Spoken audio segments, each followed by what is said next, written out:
কেননা গতকাল রাত 2টো থেকে 2:30টা পর্যন্ত মেম্বার অফ পার্লামেন্টে ভারতীয় সংবিধানকে, যে সংবিধানের নিরিখে ভারতবর্ষ পরিচালিত হয়, সেই সংবিধানকে অপমান করা হয়েছে। মূল বিষয় আমি আলোচনায় যাব, সূরা বাকারা থেকে আলোচনা করব, আল্লাহ যদি আমার মুখ থেকে বলিয়ে দেন। কিন্তু আজকে বলে যাই মূল সাবজেক্টে যাওয়ার আগে ওয়াকফ বিল যেটা আনা হয়েছে, আমরা সিএএ, এনআরসি, এমপিআর এগুলোর বিরুদ্ধে আমরা লড়াই করেছি না করিনি? এগুলো আমাদের নাগরিকত্বের অস্তিত্বের লড়াই ছিল। সিএএ, এনআরসি, এনপিআর এগুলো আমাদের নাগরিকত্বের অস্তিত্বের লড়াই।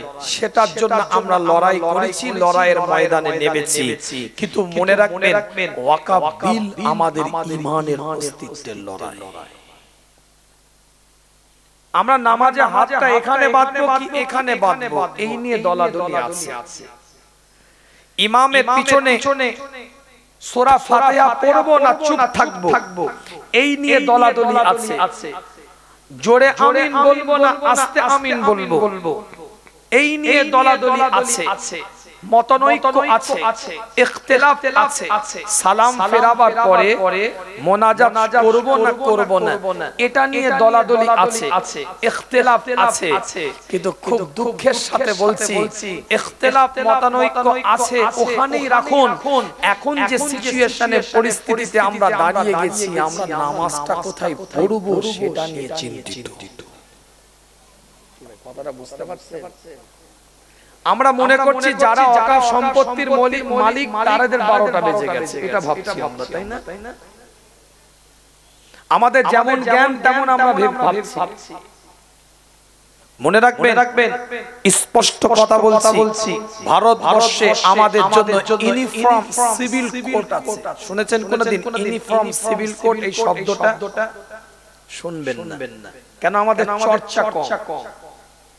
ইউনিফর্ম সিভিল কোড মানে হচ্ছে ভারতবর্ষের নাগরিক হিসাবে এই দেশে থেকে আপনি যে সম্প্রদায়ের মানুষ হন না কেন, আপনার সেই সম্প্রদায়ের শরিয়াতের আইন, সেই আইনে আপনি আপনাকে পরিচালিত করতে পারবেন। যে সম্প্রদায়ের মানুষ আপনি হন না কেন, সেই সম্প্রদায় তাকে যে গাইডলাইন দিয়েছে, তার সম্প্রদায় তাকে যেভাবে পরিচালিত হতে বলেছে, তাকে স্বাধীনতা দিয়ে ভারতের সংবিধান, সেই পথে সে পথিক হতে পারবে, সেইভাবে সে নিজেকে পরিচালিত করতে পারবে।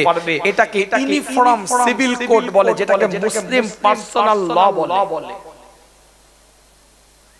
আমার কথাটা বুঝতে পারছেন? হিন্দু ভাইদের একটা সম্পত্তি আছে, সেই সম্পত্তিটাকে বলে দেবত্র সম্পত্তি। এই দেবত্র সম্পত্তিটা তারা তাদের ধর্মীয় পারপাসে ব্যবহার করবে। মুসলমানদের একটা সম্পদ আছে, সেই সম্পদটার নাম হচ্ছে ওয়াকফ। ওয়াকফে লিল্লাহ, আল্লাহর রাস্তায় আপনার আমার পূর্বপুরুষ সওয়াবের নিয়তে দান করে চলে গেছে। মসজিদে, মাদ্রাসায়, মক্তবে, কবরস্থানে, মুসাফিরখানায়, ঈদগাহে এই রকম ওয়াকফ করে চলে গেছে। এটা ওয়াকফে লিল্লাহ। খুব ভালো করে পয়েন্টটা বুঝবেন আমার। নতুন যে অ্যাক্ট আনা হয়েছে 1954 সালে, স্বাধীনতার পরে একটা আইন আনা হয়। 1995 সালে দ্বিতীয়বার ওয়াকফ সংশোধন আইন আনা হয়। আর এই 2025 সালে গতকাল রাত্রিরে ওয়াকফ সংশোধনীয় যে আইনটা আনা হয়েছে, সেই আইনের মধ্যে বলা হচ্ছে রেল যেমন ভারতীয় সম্পদ, ডিফেন্স যেমন ভারতীয় সম্পদ, ঠিক ওই রকম ওয়াকফটা ভারতীয় সম্পদ, শুধুমাত্র পার্টিকুলার মুসলমানদের নয়। আমার কথাটা কিছু বুঝাতে পারছেন না? শিখেদের ধর্মীয় সম্পদ আছে, জৈনদের ধর্মীয় সম্পদ আছে, বুদ্ধিস্টদের ধর্মীয় সম্পদ আছে, হিন্দু ভাইদের ধর্মীয় সম্পদ আছে। তারা তাদের ধর্মীয় কার্যকলাপে সেগুলো ব্যবহার করবে, তার আয় ব্যয়টা মেইনটেইন করবে। ঠিক আমাদের ইউনিফর্ম সিভিল কোড, আমাদের ডক্টর বি আর আম্বেদকরের রচিত সংবিধান আমাদেরকে অধিকার দিয়েছে। কারো বাবা, কারো দাদা, কোন নেতা, কোন নেত্রী, কোন রাষ্ট্রপতি, কোন প্রধানমন্ত্রী আমাদেরকে অধিকার দেয়নি। আমরা যে দেশে বাস করি, যে দেশের নাগরিক, সেই দেশের সংবিধান আমাদেরকে অধিকার দিয়েছে। ওয়াকফ সম্পদ মুসলমানদের সম্পদ বলে দাবি করার অধিকার সংবিধান আমাদেরকে দিয়েছে ইউনিফর্ম সিভিল কোডের রায় অনুযায়ী। কথাটা বুঝতে পারছেন না? বুঝতে পারছেন? স্পষ্ট বক্তব্য দিচ্ছি, কে কি কোন অ্যাঙ্গেলে নেবেন আমার বক্তব্য সেটা আপনার ব্যক্তিগত বিষয়। আপনার ভালো লাগছে কি লাগছে না সেটাও আপনার ব্যক্তিগত বিষয়, কিন্তু আমাকে আল্লাহর জন্য, আল্লাহর সম্পত্তির পক্ষে কথা বলতে হবে। আপনার 1.5 কাঠা জায়গা যদি কেউ ঘিরে নেয়, তখন তো লাঠি শুটা নিয়ে বেরিয়ে পড়ছো। তোমার 2 শতক জায়গা যদি কেউ বাউন্ডারি দিয়ে দেয়, থানা পুলিশ কোর্ট কাচারি করে ব্যস্ত হয়ে পড়ছো। আর আল্লাহর সম্পত্তির উপরে আঙুল তুলেছে, তুমি ঘরে নাকে তেল দিয়ে ঘুমোচ্ছ। আমার কথা কিছু বুঝতে পারছে? খুব ভালো করে কথাটা বুঝবেন। কোট টু কোট আলোচনা করছি। যদি কেউ ওয়াকফ সম্পত্তির সংশোধনীয় আইনের যে বিলটা পাস করা হয়েছে, কেউ যদি এই ওয়াকফ সম্পত্তির সংশোধনীয় বিলের পক্ষে রায় দেয়, আমার কথা নয়, ডক্টর বি আর আম্বেদকর বলছে সে দেশদ্রোহী, সে সংবিধান বিরোধী পক্ষে আইনে তার রায় দিল।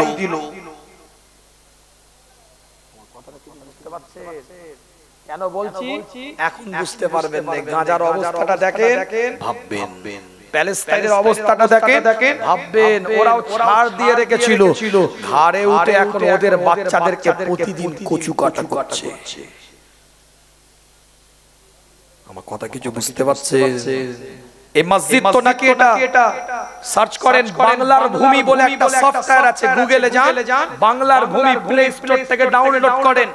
এই মসজিদের দাগ নাম্বারটা দেন, এখানে লিখেন দাগ নাম্বারে দেখবেন মসজিদের নাম উঠে যাবে, যেভাবে রেকর্ড করানো আছে আপনার এলএলআরে। মুতল্লি থাকলে মুতল্লির নাম, কমিটি মুতল্লি থাকলে কমিটি মুতল্লির নাম আপনার অনলাইন সার্চিং দেখতে পাবেন। শুনে রেখে দেন, আর একটা কথা বলছি, আর জীবনে এই নামটা পরিবর্তন করতে পারবেন না কেউ, যদি আইন হয়ে যায়। এটা কি হবে জানেন? আচ্ছা, কমিটি মুতল্লি যদি চেঞ্জ হয়, সেটা সংশোধন করা যাবে।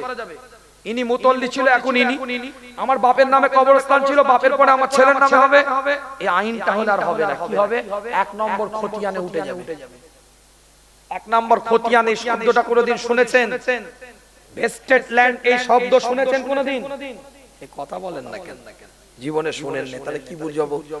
1 নম্বর খতিয়ান, ভেস্টেড ল্যান্ড মানে হচ্ছে সরকারের কবজা করা সম্পত্তি। সরকার যা ইচ্ছা তাই মনে করবে। ওই ল্যান্ডটাকে, ওই জায়গাটাকে, ওই জমিটাকে সরকার কবজা করে নিয়েছে, ভেস্টেড ল্যান্ড হয়ে গেছে। কেউ মালিকানা নয়, ওর মালিক সরকার। 1 নম্বর খতিয়ানে উঠে গেছে, ওর মালিক সরকার। সরকার যা ইচ্ছা তাই মনে করবে। যত 9 লক্ষ কয়েক হাজার একর সম্পত্তি যেটা ভারতবর্ষের ওয়াকফ সম্পত্তি হিসাবে চিহ্নিত করা আছে, এই সম্পত্তিগুলো সব 1 নম্বর খতিয়ানে চলে যাবে, সব সরকারি সম্পদ হয়ে যাবে। এখন আপনার মসজিদে কেউ কিছু করতে গেলে আপনি কি করছেন? কাগজপত্র, দলিল, সিএসআরএস, এলএলআর সব পর্চা মর্চা নিয়ে, গাছ দলিল নিয়ে, রেকর্ড নিয়ে আপনি কেস করছেন। দেখুন, আমার মসজিদ এটা করছে, আমার ঈদগাহ এটা করছে, আমার কবরস্থান এটা করছে, আমার মুসাফিরখানা এটা করছে, আমার ঈদগাহ এটা করছে। আপনি লড়াই করার জন্য আইনত প্রসেস মেইনটেইন করছেন, কিন্তু 1 নম্বর খতিয়ানে যখন উঠে যাবে, আর আপনি লড়াইয়ের জায়গা পাবেন না। সরকারের সম্পদ, সরকার আপনাকে নামাজ পড়তেও দিতে পারে, পার্টি অফিসও করতে পারে। আমার কথাটা বুঝতে পারছেন না? বুঝতে পারছেন? খুব মূল্যবান কথা বলছি, আপনি মনে করবেন হুজুর তো ওয়াজ করতে পারে, এটা ওয়াজ করব কি, ওয়াজ করার পরিবেশটা ঠিক করে না, কি অবস্থায় পড়ে আছেন গর্তে চিন্তা করেন। বলে উপায় কি? এখন তো বলে হুজুর বক্তব্য তো দিয়ে চলে গেলেন, বুঝিয়ে তো দিলেন, বুঝেও গেলাম, রাত্রে বেলায় ঘুম ছেড়ে গেল আমাদের, যা কথা বললেন। কি করব এখন?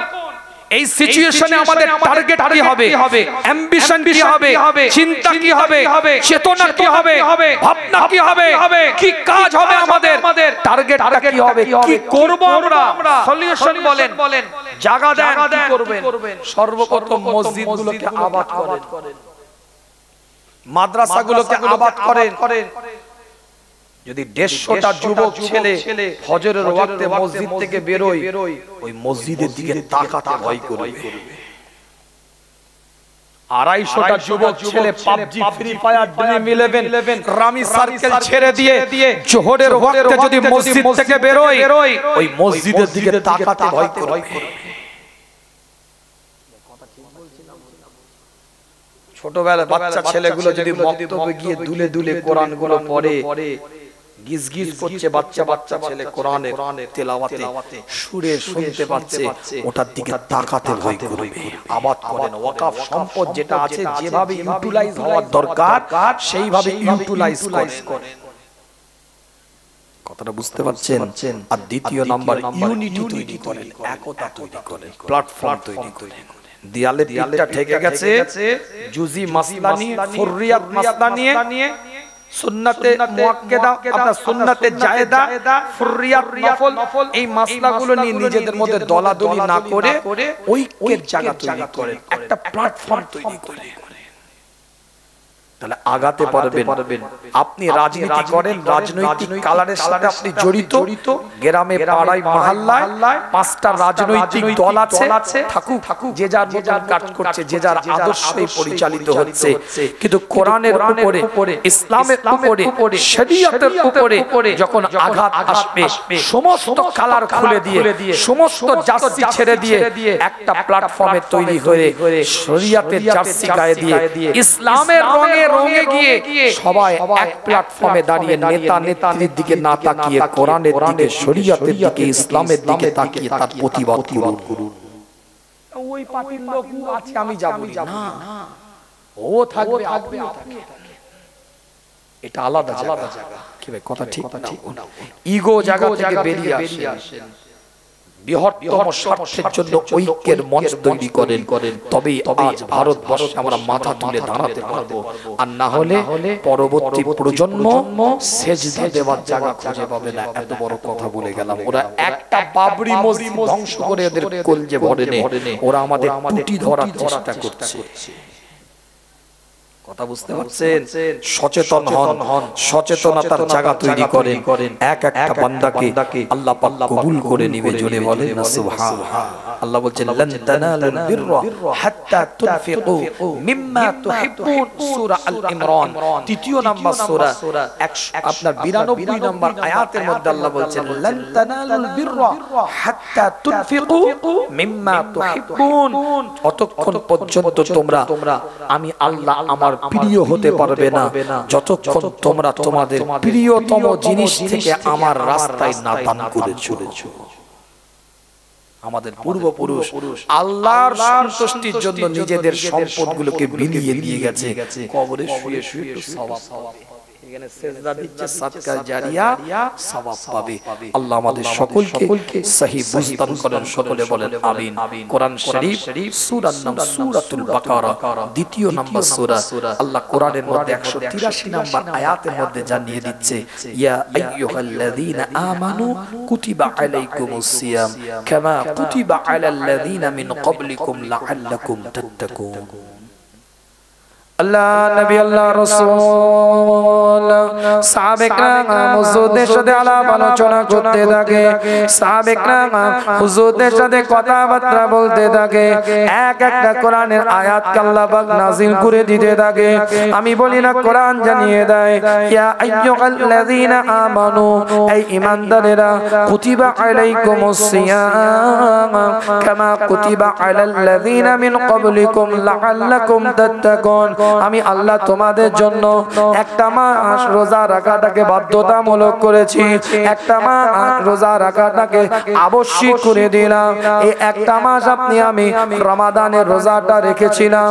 আল্লাহর নবী মুহাম্মদুর রাসূলুল্লাহ সাল্লাল্লাহু আলাইহি ওয়াসাল্লাম এলান করে দেয়, আল্লাহ পাকে কোন বান্দা, আল্লাহ পাকে কোন বান্দী এক মাস রোজা রাখার পরে, সিয়াম আদায় করার পরে, আমি আল্লাহ আমার নৈকট্য অর্জন করার পরে, আমি আল্লাহ আমাকে রেদামন্দি করার পরে, সূর্য উদয় থেকে নিয়ে সূর্য অস্ত যা পর্যন্ত নিজেকে খাওয়া থেকে বিরত রেখে, খারাপ জিনিস দেখা থেকে বিরত রেখে, খারাপ জিনিস ধরা থেকে বিরত রেখে, খারাপ জায়গায় যাওয়া থেকে বিরত রেখে, খারাপ কথা বলা থেকে বিরত রেখে, এই সমস্ত কিছু সংযত জীবন নিয়ে যখন এই ঈদগাহে জমিনে ওই বান্দাটা দাঁড়িয়ে যায়, আল্লাহর নবী মুহাম্মদুর রাসূলুল্লাহ সাল্লাল্লাহু আলাইহি ওয়াসাল্লাম এলান করে দেয়, আল্লাহ পাক ওই বান্দার দিকে তাকিয়ে ফেরেশতাদের দিকে লক্ষ্য করে এলান করতে থাকে, এই বান্দাটা দেখো আমি আল্লাহ আমাকে খুশি করার জন্য এক মাস রোজা রেখেছে, আজ ঈদুল ফিতরের জমিনে দাঁড়িয়ে আছে, ঈদগাহের জমিনের মধ্যে দাঁড়িয়ে আছে, ঈদের নামাজটা আদায় করবে। আমি আল্লাহ, আমি মাওলা, আমি পরওয়ারদিগার বেনিয়াজ আমার নৈকট্য অর্জনের জন্য সিয়ামটা রাখার কারণে আজ ঈদগাহের জমিনের মধ্যে ওই বান্দা জীবনের সমস্ত গুনাহগুলোকে মাফ করে দিলাম। আমি আল্লাহ ওই বান্দাটাকে একদিনের বাচ্চা শিশুটা নাই বানিয়ে দিলাম। জোরে বলবে না, চিৎকার দিয়ে বলা যাবে না সুবহানাল্লাহ। আলোচনা করব তো নাকি একটু ডিপে যাব? এই হাদিসটা সামনে রেখে দলিল আদিল্লা দিয়ে কিছু কথা শুনবেন তো নাকি, না বিরিয়ানির গন্ধ নাকে চলে এসেছে? শুনবেন, যাব একটু গভীরে, যা আল্লাহ পাক কবুল করেন। কেন মনে ব্যথা ছিল, ওয়াকাফের একটু কথা বললাম, ওটা ধরে রাখতে পারিনি নিজেকে। কথা বুঝতে পেরেছেন? কালকে তো যে কথা বলছিলাম, আল্লাহ পাক কোরআনের মধ্যে জানিয়ে দিলেন যে পৃথিবীর মধ্যে এমন কিছু মানুষ আছে যে মানুষগুলো আমি আল্লাহ আমার নৈকট্য অর্জনের জন্য নিজেদেরকে বিলিয়ে দেয়। আল্লাহ নবী মুহাম্মদুর রাসূলুল্লাহ সাল্লাল্লাহু আলাইহি ওয়াসাল্লাম এলান করে দেয়, ওয়া মিনান নাসি মান ইয়াশরি নাফসাহু ইবতিগা মারাদাতিল্লাহ ওয়াল্লাহু রাউফুম বিল ইবাদ। পৃথিবীর মধ্যে এমন কিছু ব্যক্তিত্ব আছে, পৃথিবীর মধ্যে এমন কিছু মানুষ আছে, আল্লাহ ডাইরেক্ট কোরআন দিয়ে বলছে ওই ব্যক্তিগুলো আমি আল্লাহ, আমি মাওলা, আমি পরওয়ারদিগার বেনিয়াজ আমার রেদামন্দির জন্য, আমার খুশির জন্য, আমার নৈকট্য অর্জন করার জন্য নিজেদেরকে বিলিয়ে দেয়, আমার জন্য নিজেদেরকে বিলিয়ে দিতে থাকে। অন্য একটা আয়াতের মধ্যে আল্লাহ বলছে, সূরার নাম সূরাতুন নিসা, ৪র্থ নাম্বার সূরা, পরিষ্কার করে ৫৪ নাম্বার আয়াতের মধ্যে আল্লাহ জানিয়ে দেয়, আম ইয়াহসুদুনান নাসা আলা মা আতাহুমুল্লাহু মিন ফাদলিহি। পৃথিবীর মধ্যে এমন কিছু মানুষ আছে যে মানুষগুলোকে আমি আল্লাহ আলা মা আতাহুমুল্লাহু মিন ফাদলিহি, আমি আল্লাহ ফাদল দান করি, আমি আল্লাহ নিয়ামত দান করি, আমি আল্লাহ মর্যাদা দান করে দিই। এই দুটো আয়াতকে সামনে রেখে ছোট্ট করে হাদিসটার ব্যাখ্যা দিচ্ছি আপনাদের খিদমতে। আল্লাহ পাক কোন সিম্পটম বলেন নাই, এই মানুষগুলো কেমন হবে কোন ক্লু বলে দেন নাই, এই ব্যক্তিগুলো কেমন হবে কোন ডেফিনেশন আল্লাহ বলে দেন নাই, এই মানুষগুলো কেমন হবে কোন সংজ্ঞা আল্লাহ বলেন নাই, এই ব্যক্তিগুলো কেমন হবে লম্বা না বেটে, চওড়া না আপনার মোটা, মোটা না রোগা, কালো না গোরো, আল্লাহ পাক কোন রকম কোন সিম্পটম বলেন নাই।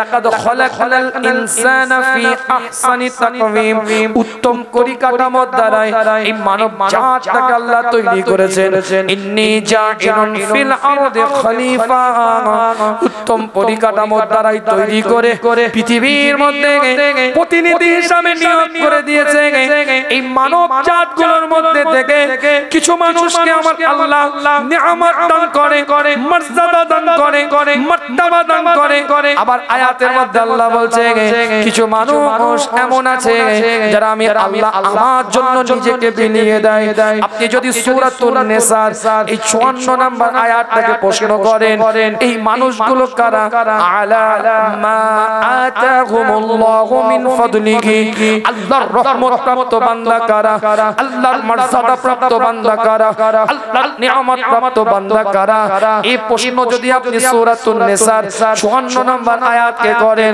সঙ্গে সঙ্গে আপনাকে উত্তর দিবে আল্লাহ পাকে নিয়ামত প্রাপ্ত বান্দা তারা আল্লাহ পাকে মর্যাদা প্রাপ্ত বান্দা তারা আল্লাহ পাকে নৈকট্য অর্জনকারী বান্দা তারা আল্লাহ পাকের সব থেকে খাজানা থেকে নিয়ামত প্রাপ্ত বান্দা তারা যারা নিজেদেরকে আল্লাহর জন্য বিলিয়ে দিয়েছে তারাই হচ্ছে আল্লাহর রহমত প্রাপ্ত বান্দা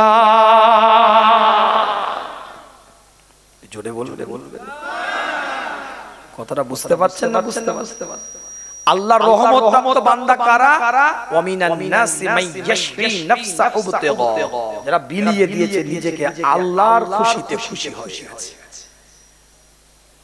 রমাদানের একটা মাস আপনি কিন্তু নিজেকে বিলিয়ে দিয়েছেন ভেবে দেখেন যারা রোজাদার প্রকৃত বিলিয়ে দিয়েছে জায়েজ জিনিস আল্লাহর হুকুমের দিকে তাকিয়ে রমাদানের দিনের বেলা ওটা নাজায়েজ আপনি মেনে নিয়েছেন কি বে কথা ঠিক না জায়েজ নয় খাওয়া কি নাজায়েজ বিরিয়ানি খাবেন নাজায়েজ হবে কিন্তু না রমাদানের একটা মাস রোজাদারের জন্য নাজায়েজ আপনি মেনে নিয়েছেন সূর্য উদয় থেকে অস্ত যাওয়া পর্যন্ত চলবে না আল্লাহর হুকুম এই যে বিলিয়ে দিলেন নিজেকে আল্লাহর রহমত প্রাপ্ত বান্দা হয়ে গেলেন ওই ঈদগাহে জমিনে একদিনের বাচ্চা শিশুটার ন্যায় আপনি দাঁড়িয়ে গেলেন জোরে বলেন এই ঈদটাকে কি বললেন ঈদুল বলেন ঈদুল ফিতর আরেকটা ঈদ আসে সেটাকে কি বলেন ঈদুল আযহা মানে কি একটু বুঝতে হবে আওয়াজ নসিহত শুনলে হবে না শুধু বুঝতে হবে ঈদুল আযহা মানে কি আযহা মানে হচ্ছে যাবা যে ঈদে যাবা হয় সেই ঈদকে ঈদুল আযহা বলে আর ঈদুল ফিতর কেন বললেন তাহলে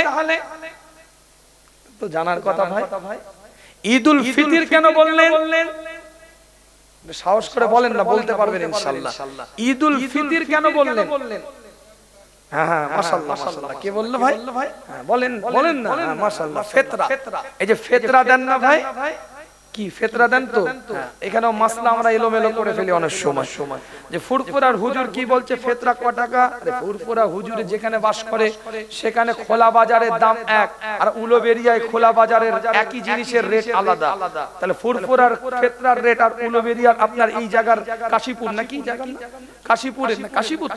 কাশীপুরের ফিতরা তো এক হবে না পেপারে অনেকে দিয়ে দেয় এই বছরের ফিতরা এটা আরে না মাসলা বুঝতে হবে এই বছরের ফিতরা এটা উনি যেটা বললেন ওই জায়গা থেকে বলছেন সেই জায়গার হতে পারে গোটা রাজ্যে হবে না গোটা দেশে হবে না আমার কথাটা বুঝতে পারছেন না বুঝতে পারেন ওই জায়গায় আমি যে জায়গায় বাস করি সেই জায়গায় গমের যে দাম খোলা বাজারে জবের যে দাম খোলা বাজারে কিসমিসের যে দাম খোলা বাজারে 250 গম 250 জব 250 কিসমিস কথা বুঝতে পারছেন ওই জায়গার যেখানে যেটা দাম সেটা ওই জায়গার ফিতরা হতে পারে আমি ওখান থেকে বাইট দিয়ে বলে দিলাম গোটা রাজ্যের ফিতরা হবে না পুরুলিয়ার আলাদা হবে বাঁকুড়ার আলাদা হবে 24 পরগনা আলাদা হবে খোলা বাজারের রেট সেটা হবে আমার ওখানে 62 হতে পারে আপনার এখানে 67 হতে পারে কথা বুঝতে পারছেন মাসলা বুঝতে হবে অত সহজ জিনিস নয় আপনি যে মতেরই মানুষ হন যে মাসলাকেরই মানুষ হন মাসলা বুঝুন সব জায়গায় দাদাগিরি দিলে হবে না তাই এই ঈদে আমরা ফিতরা দিই, তাই এই ঈদকে আমরা ঈদুল ফিতর বলে থাকি। একদিনের বাচ্চা, 1 ঘন্টার বাচ্চার যদি জন্ম হয় তারও ফিতরা দিতে হবে শরিয়ত বলেছে। জোরে বলবেন, জোরে বলা যাবে না, চিৎকার দিয়ে বলা যাবে না। আল্লাহ নবী মুহাম্মদুর রাসূলুল্লাহ সাল্লাল্লাহু আলাইহি ওয়াসাল্লাম মসজিদে নববীর মধ্যে হুজুর বসে আছে। হযরত আবু বকর সিদ্দিক সহ সাহাবায়ে কেরাম হুজুররা কাতারে কাতারে বসে আছে। ফজরের নামাজ আদায় করার পরে গোটা মসজিদে নববী চত্বরটা ভরা। আল্লাহর নবীর দরবারে সাহাবায়ে কেরাম হুজুররা বসা, সবাই মাসনুন দোয়াগুলো করবে, মাসনুন জিকিরগুলোকে করবে। কাতারে কাতারে সাহাবায়ে কেরাম হুজুররা মসজিদে নববীর মধ্যে বসে আছে। আল্লাহর নবী মুহাম্মদুর রাসূলুল্লাহ সাল্লাল্লাহু আলাইহি ওয়াসাল্লাম এরকম করে দেখায়, আল্লাহ পাকের কোন বান্দা, আল্লাহ পাকের কোন বান্দি ফজরের নামাজ আদায় করার পরে যখন মাসনুন দোয়াগুলো পড়তে পড়তে, মাসনুন জিকির আজকারগুলোকে করতে করতে আস্তে আস্তে সূর্যটা যখন উদয় হয়ে যায়, যখন ইশরাকের ওয়াক্তটা চলে আসে, আল্লাহ পাকের বান্দা, আল্লাহ পাকের বান্দি ইশরাকের ওয়াক্তে যখন দূরে ইশরাকের নামাজ আদায় করে নেয়, ফজরের ওয়াক্ত থেকে নিয়ে সূর্য উদয় পর্যন্ত এই সময়টা অতিবাহিত যখন মানুষ জিকিরের মধ্যে দিয়ে করে, তাসবিহের মধ্যে দিয়ে করে, মুরাকাবার মধ্যে দিয়ে করে, মুশাহিদার মাধ্যম দিয়ে করে, তাজকিয়া নফসের মাধ্যম দিয়ে করে, আল্লাহর নবী মুহাম্মদুর রাসূলুল্লাহ সাল্লাল্লাহু আলাইহি ওয়াসাল্লাম জানিয়ে দেয়, আমার আল্লাহ, আমার মাওলা, আমার পরওয়ারদিগার বেনিয়াজ একটা মকবুল উমরা হজের সওয়াব ওই বান্দা, ওই বান্দি নামায় আমলের মধ্যে লিপিবদ্ধ করে দেয়। আরো জোরে মসজিদে নববীর মধ্যে চতুর্দিকে ভরা সাহাবায়ে কেরাম হুজুররা চতুর্দিকে মসজিদে নববীতে জিকির করবে, তাসবিহ করবে, মুরাকাবা করবে, মুশাহিদা করবে, তাজকিয়া নফস করবে, আত্মশুদ্ধি করবে, মাসনুন দোয়াগুলো পড়বে। আল্লাহর নবী ওই মসজিদে নববীর সাল্লাল্লাহু আলাইহি ওয়াসাল্লামের মধ্যে সাহাবায়ে কেরাম হুজুরদের দিকে লক্ষ্য করে প্রশ্ন করে, তোমাদের মধ্যে কেউ কি এমন ব্যক্তি এই মজলিসের মধ্যে আছো, রোজার হালাতে বসে আছো, সিয়ামের হালাতে বসে আছো, রোজাদার কোন কেউ কি ব্যক্তি মজলিসের মধ্যে বসে আছো? আল্লাহর নবী, আল্লাহর রাসূলের সাহাবা হযরত আবু বকর সিদ্দিক রাদিয়াল্লাহু তাআলা আনহু, আল্লাহর নবী মুহাম্মদুর রাসূলুল্লাহ সাল্লাল্লাহু আলাইহি ওয়াসাল্লামের দিকে তাকিয়ে বলেন, হুজুর, আমি আবু বকর প্রকাশ করতে চাই না, আমি আবু বকর বলতে চাই না, কিন্তু হুজুর আপনি জিজ্ঞাসা করেছেন, আমি আবু বকর বলতে বাধ্য হয়ে গেলাম। হুজুর, আমি আবু বকর এই মসজিদে নববীর মধ্যে আপনার দরবারে রোজার হালাতে বসে আছি। আরো জোরে, আরো জোরে। হুজুর মসজিদে নববী চত্বরে সাহাবাদেরকে নিয়ে বসে আছেন। সাহাবে کرام হুজুরদের দিকে লক্ষ্য করে আল্লাহর নবী দ্বিতীয়বার প্রশ্ন করলেন, তোমাদের মধ্যে কেউ কি এমন ব্যক্তি আছো যে আজ এই মসজিদে নববীর মধ্যে আমি নবী আমার পিছনে ইক্তেদা করে ফজরের নামাজ পড়ার পূর্বে তোমরা কোনো একটা বিমারি মানুষকে, অসুস্থ মানুষকে, ইয়াদাতুল মারিজ, কোন বিমারি মানুষকে, অসুস্থ ব্যক্তির সাথে দেখা করে, সাক্ষাৎ করে আমি নবী আমার পিছনে ইক্তেদা করে ফজরের নামাজ আদায় করেছো, এমন কি কোন ব্যক্তি তোমাদের মধ্যে আছো এখানে? আল্লাহর নবী, আল্লাহর রাসূলের সাহাবা হযরত সিদ্দিক আকবর রাদিয়াল্লাহু তাআলা আনহু বলে, হুজুর আমি আব্দুর রহমান ইবনে আউফকে 3 দিন দেখতে পাই নাই ফজরের জামাতে।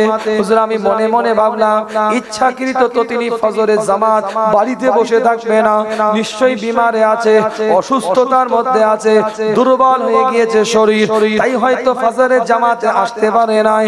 আমি আবু বকর টুকটুক করে তার বাড়িতে গেলাম, যাওয়ার পরে লক্ষ্য করে দেখি ইয়া রাসূলুল্লাহ ইয়া হাবিবাল্লাহ হুজুর আব্দুর রহমান ইবনে আউফ তাহাজ্জুদের নামাজটা আদায় করে ফজরের নামাজটা পড়বেন বলে প্রস্তুত নিচ্ছে। ইয়া রাসূলুল্লাহ ইয়া হাবিবাল্লাহ হুজুর আমি আবু বকর আপনার পিছনে মসজিদে নববী সাল্লাল্লাহু আলাইহি ওয়াসাল্লামের মধ্যে নামাজ আদায় করার পূর্বে একজন বিমারি মানুষের সাথে দেখা করে এসেছি, একটা অসুস্থ মানুষের সাথে দেখা করে আপনার পিছনে ইক্তেদা করে ফজরের নামাজটা জামাতের সাথে কাতারে কাতারে আদায় করেছি।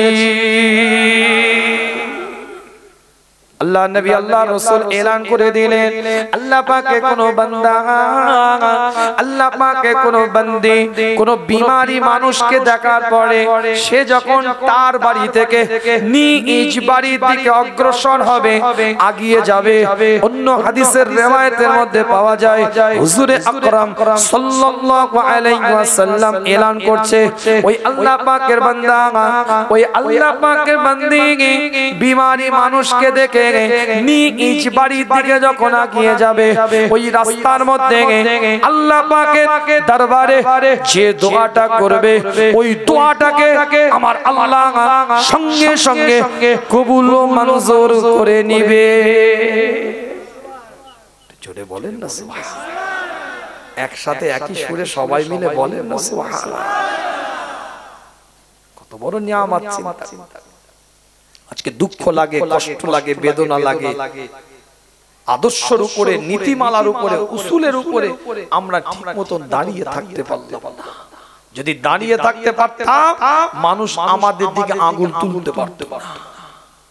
2.5 ফুটের ঢালাই রাস্তা, আমি মোল্লা এত বড় চাল বের করে রেখে দিয়েছি।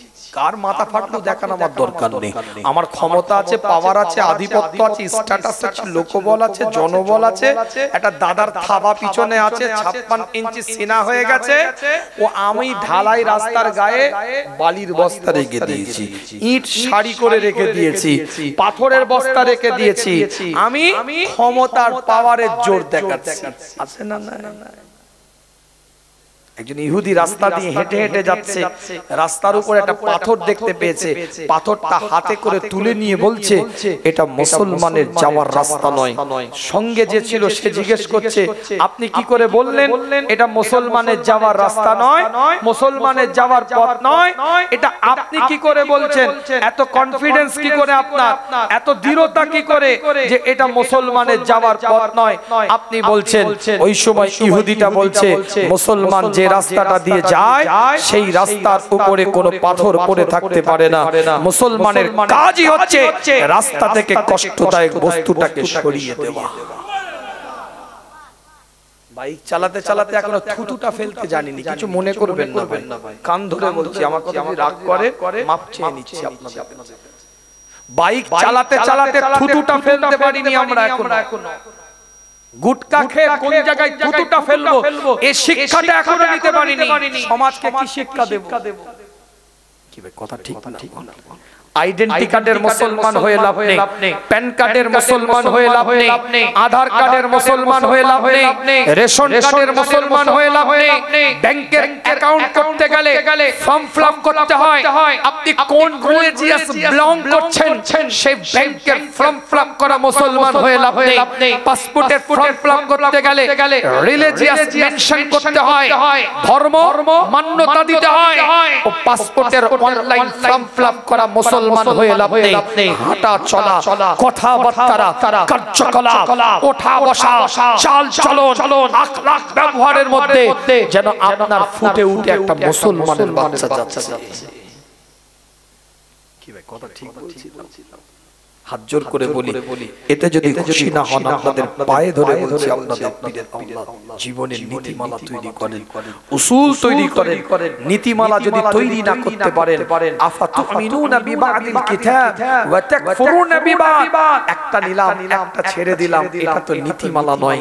ইয়া আইয়ুহাল্লাযীনা আমানু দুখুলু ফিস সিলমি কাফা ওয়া লা তাত্তাবিউ খুতুওয়াতিশ শাইতান ইন্নাহু লাকুম আদুউম মুবিন। পূর্ণাঙ্গতা যদি তৈরি না করতে পারেন, পরিপূর্ণতা যদি না আনতে পারি আপনি আমি, সব বেকার হয়ে যাবে। আল্লাহ তাই কোরআনে বলছে, ইয়া আইয়ুহাল্লাযীনা আমানু আমিনু, এই ঈমানদারেরা তোরা ঈমানদার হ। প্রথমে আল্লাহ জামার সিগা ব্যবহার করলেন, তারপরে আল্লাহ আমার সিগা ব্যবহার করছে। এই ঈমানদারেরা তোরা ঈমানদার হ, এর দ্বারাই বোঝা যাচ্ছে পূর্ণাঙ্গতা তৈরি করতে হবে, পরিপূর্ণতা আনতে হবে জীবনের নীতিমালা তৈরি করতে গেলে, নালে সব বেকার হয়ে যাবে। আল্লাহর নবী মুহাম্মদুর রাসূলুল্লাহ সাল্লাল্লাহু আলাইহি ওয়াসাল্লাম মসজিদে নববীর মধ্যে দাঁড়িয়ে আছে। না মসজিদে নববীতে দাঁড়িয়ে অন্য একটা হাদিসের রিওয়ায়াতের মধ্যে এসেছে, হুজুর বলছেন আমার মসজিদ, এই মসজিদে নববী, যে মসজিদে এক রাকাত নামাজ পড়লে 50,000 রাকাতের সওয়াব পাওয়া যায়, এই মসজিদে নববীর মধ্যে আমি নবী আমার সাথে যদি কেউ এক মাস ইতিকাফ করে, একদিন দুদিন নয়, এক মাস ইতিকাফ করে, আমরা সকলেই জানি কেন কদিন আগে ইতিকাফ থেকে বেরিয়েছে আমার আপনার মসজিদ থেকে, জানেন তো নাকি?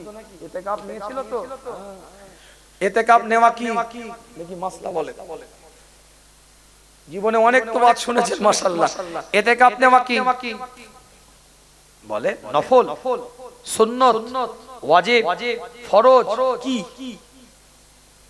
জানেন না? একটু বলেন না সাহস করে। আচ্ছা, জানাজার নামাজ পড়া কি? হ্যাঁ, কে ওয়াজিব বললো? না, প্রাইজ দিতে পারবো না বাবু, উত্তর ভুল হয়ে গেছে। জানাজার নামাজ পড়া কি? আরে বাবা, জানাজার নামাজ পড়া কি না বলতে পারলে তো খুব দুঃখজনক। ইতিকাফটা নাই না বলতে পারলে তাও মেনে নেওয়া গেল। কি ভাই, কথা ঠিক না ভুল? জানাজার নামাজ তো মোটামুটি সপ্তাহে একটা দুটো হয় রে বাবা, এলাকায় শোনা যায়। হ্যাঁ, মাশাআল্লাহ মাশাআল্লাহ। জানাজার নামাজ হচ্ছে ফরজে কিফায়া, তার মানে মুষ্টমীয় কিছু কয়েকজন যদি ওই জানাজার নামাজে অংশগ্রহণ করে সবাই তার সওয়াব পেয়ে যাবে। আর যদি কেউ না করে তাহলে ফরজে কিফায়ার জানাজায় কেউ না যাওয়ার কারণে গুনাহটা সবারই ঘাড়ে পড়বে। আর ইতিকাফ সুন্নাতুল মুআক্কাদাতুল কিফায়া, সুন্নাতুল মুআক্কাদাতুল কিফায়া, অর্থাৎ কিছু মানুষ যদি ইতিকাফ নিয়ে নেয় সবাই তার সওয়াব পেয়ে যাবে। আর যদি ছেড়ে দেয় সবাই, সুন্নাতে মুআক্কাদার সওয়াব আপনার ছেড়ে দেওয়ার কারণে গুনাহ সবারই ঘাড়ে পড়বে। তাই দু চারজন দেখেন ঢুকে যায়, তাই তো নাকি? সবাই সওয়াব পেয়ে যায় তাদের ইবাদতের ওসিলায়। আল্লাহ পাক কবুল করেন, সকলে বলেন আমিন। তো এটা 20 থেকে 30 পর্যন্ত কি 29 পর্যন্ত সওয়ালের চাঁদ পর্যন্ত এটা ইতিকাফ। আর আমার রাসূল হুজুরে আকরাম সাল্লাল্লাহু আলাইহি ওয়াসাল্লাম বলছেন, যদি কেউ এক মাস ইতিকাফ নেয় মসজিদে নববীর মধ্যে, আমি নবী আমার সঙ্গী হয়ে এক মাস যদি কেউ ইতিকাফ নেয়, আমার আল্লাহ তাকে যে সওয়াবটা দান করবে তার থেকেও বেশি সওয়াব দান করবে। অপরের উপকার করার জন্য, অসহায়ের পাশে দাঁড়াবার জন্য, বিপদগ্রস্ত মানুষকে সহযোগিতা করার জন্য, বিমারি মানুষকে হেল্প করার জন্য যদি কেউ একটা কদম আগিয়ে দেয়, এক মাস মসজিদে নববীতে ইতিকাফ করার থেকেও আল্লাহ বেশি সওয়াব দান করবে। বুখারীর রিওয়ায়াত বললাম, কোন ছোট কিতাবের গল্প বলছি না। যে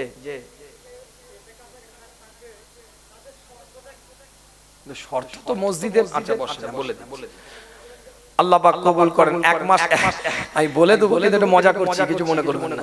1 বছর পরে তো মনে থাকবে শর্তটা নাকি? কেন ইতিকাফ তার হবে না, সে 1 বছর টাইম, তাই তো নাকি ভাই?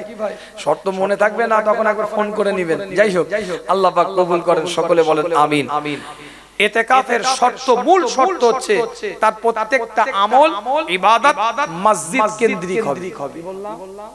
মসজিদ কেন্দ্রিক খুব প্রয়োজন ছাড়া একদম টয়লেট বাথরুম এই ধরনের খুব প্রয়োজন ছাড়া মসজিদ থেকে বেরোনো যাবে না। একদম সীমিত সময়ের মধ্যে এই কাজগুলো করে আবার মসজিদের মধ্যে ইতিকাফের যে নিয়তে আছেন ওই নিয়তেই থাকতে হবে। কথাটা বুঝতে পেরেছেন? এবার ইবাদতটা আপনার উপরে ডিপেন্ডেন্ট। আপনি কিভাবে ইবাদত করবেন, কিভাবে আপনি রুটিন করবেন, কতটুকু নফল নামাজ পড়বেন, কতটুকু তেলাওয়াত করবেন, কতটুকু তাসবিহ পড়বেন, কতটুকু জিকির আজকার করবেন, এটা তো আপনার শরীরের কন্ডিশনের উপরে ডিপেন্ডেন্ট। এটা আপনার উপরে নির্ভর হচ্ছে। শরীর যেমন কুলবে আপনি ইবাদত করবেন।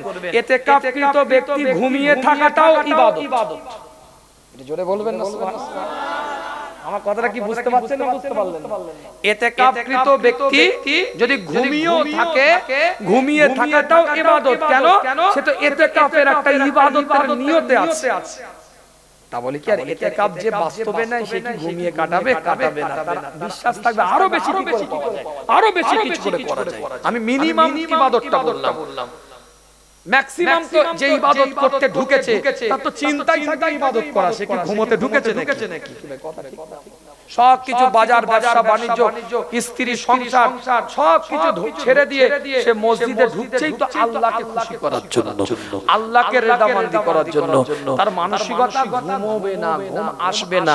তার যতটুকু না ঘুমালে নয় সে ঘুমাবে, বাকি সময় আল্লাহর জন্য নিজেকে বিলিয়ে দিবে। আয়াত বলেছি মনে রাখেন না গেল, আল্লাহর জন্য নিজেকে বিলিয়ে দিবে, আল্লাহর জন্য ইবাদতের মধ্যে নিজেকে সংযত করে নিবে এবং এইভাবে সে ইতিকাফে থাকবে। এবার যদি সে শারীরিকভাবে দুর্বল হয়ে পড়ে, সে যদি শুয়েও থাকে ওটাও ইবাদত। এটা বোঝাবার জন্য কথাটা বললাম।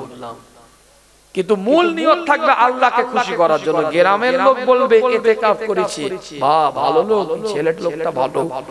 কিংবা ভাইয়ের সম্পত্তি কলমের খোঁজায় নিজের নামে রেকর্ড করে দিয়ে 70 পার হয়ে গেছে মসজিদে গিয়ে আল্লাহ আল্লাহ আল্লাহ আল্লাহ জিকির করছে, 5 ওয়াক্ত নামাজ বাজামাত পড়ছে, ওদিকে ভাইপোর হক মেরেছে, ভাগনার হক মেরেছে, পাশের বাড়ির লোকের সম্পত্তি নিজের নামে জোর করে আড়াই কাটা ঢুকিয়ে রেখেছে, মাছির দিতে গিয়ে জানে এটা আমার জায়গা নয়, তারপরে ক্ষমতার জোরে বেঁকিয়ে দিয়ে নিজের আয়ত্তে নিয়ে নিয়েছে, দাড়ি বড় করে ফেলেছে, টুপি মাথায় দিয়ে দিয়েছে, জুব্বা ঝুলিয়ে দিয়েছে, ব্যাস মসজিদে গিয়ে তাসবিহ নিয়ে আল্লাহ আল্লাহ আল্লাহ আল্লাহ জিকির করছে, কবরে ঢুকো থেঁতো করে ফেলবে। সারা জীবন ইতিকাফ করে কিছু হবে না। কি আমার কথা রাগ করলেন, কষ্ট পেলেন? আপনি শর্ত বলছেন, আমি তো শর্তগুলো আপনি প্রশ্ন করেছেন সে ভাই কথা বলছি। পৃথিবীর মধ্যে সবথেকে সেরা নফল ইবাদত, পৃথিবীর মধ্যে আল্লাহ যত নফল ইবাদত দিয়েছে সবথেকে সেরা নফল ইবাদত হচ্ছে অপরের উপকার করা।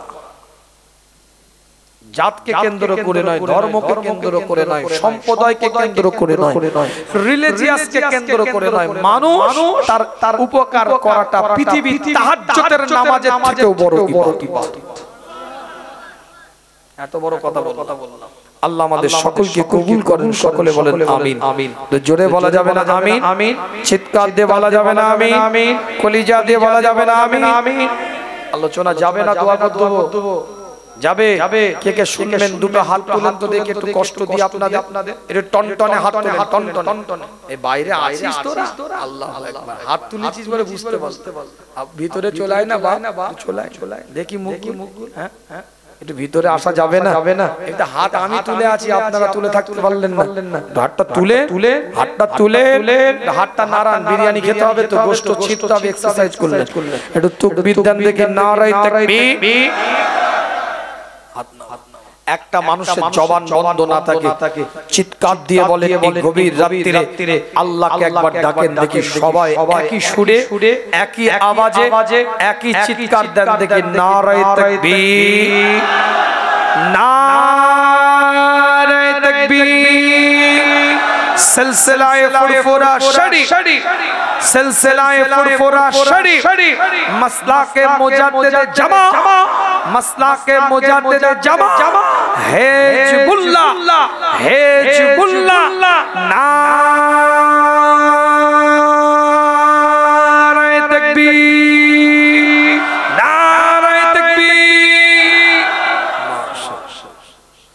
আল্লাহ নবী আল্লাহ রাসূল সাহাবে کرام হুজুরদের সাথে আলাপ আলোচনা করতে থাকে সাহাবে کرام হুজুরদের সাথে কথাবার্তা বলতে থাকে এক একটা কোরআনের আয়াত আল্লাহ পাক নাযিল করে দিতে থাকে হুজুর আমার মসজিদে নববীর মধ্যে বসে আছেন চতুর্দিক থেকে সাহাবে کرام হুজুররা ভরা যে হাদিসটা বলছিলাম আপনাদের খিদমতে হুজুর দুটো প্রশ্ন করলেন এক নাম্বার প্রশ্ন করলেন তোমাদের মধ্যে কেমন একজন ব্যক্তি আছো যে রোজার হালাতে বসে আছো হুজুর দ্বিতীয় প্রশ্ন করলেন তোমাদের মধ্যে কেউ কি এমন ব্যক্তি আছো যে বিমারগ্রস্ত মানুষকে দেখে আমি নবী আমার পিছনে ইক্তেদা করে ফজরের নামাজ আদায় করেছো আল্লাহ নবী সাহাবা সিদ্দিক আকবর রাদিয়াল্লাহু তাআলা এলান করলেন হুজুর আমি করেছি তৃতীয়বার হুজুর প্রশ্ন করলেন তোমাদের মধ্যে কি এমন কোন ব্যক্তি আছো আজকে আমি নবী আমার পিছনে ইক্তেদা করে ফজরের নামাজ পড়ার পূর্বে মসজিদে নববীতে আসার আগে কোন ক্ষুধার্ত ব্যক্তির গালের মধ্যে খাবারটা তুলে দিয়েছো এমন কিছু ব্যক্তিকে তোমাদের মধ্যে কেউ এখানে আছো আল্লাহ নবী আল্লাহ রাসূলের সাহাবারা কাতারে কাতারে বসে আছে হুজুরের চেহারাটার দিকে তাকিয়ে আছে সরকারের কায়নাতের চেহারাটার দিকে তাকিয়ে আছে মদিনার দুলালের চেহারাটার দিকে তাকিয়ে আছে আল্লাহ নবী আল্লাহ রাসূলের প্রশ্নের উত্তর কে দিবে সবাই একে অপরের দিকে তাকাচ্ছে হঠাৎ করে হযরত আবু বকর সিদ্দিক রাদিয়াল্লাহু তাআলা আনহু বলে ইয়া রাসূলুল্লাহ ইয়া হাবিবাল্লাহ হুজুর আমি আবু বকর প্রকাশ করতে চাই না আমি আবু বকর বলতে চাই না কিন্তু হুজুর আপনি জিজ্ঞাসা করেছেন আমি আবু বকর বলতে বাধ্য হয়ে গেলাম ইয়া রাসূলুল্লাহ ইয়া হাবিবাল্লাহ হুজুর আমি যখন তাহাজ্জুদের নামাজে প্রস্তুতি নিচ্ছিলাম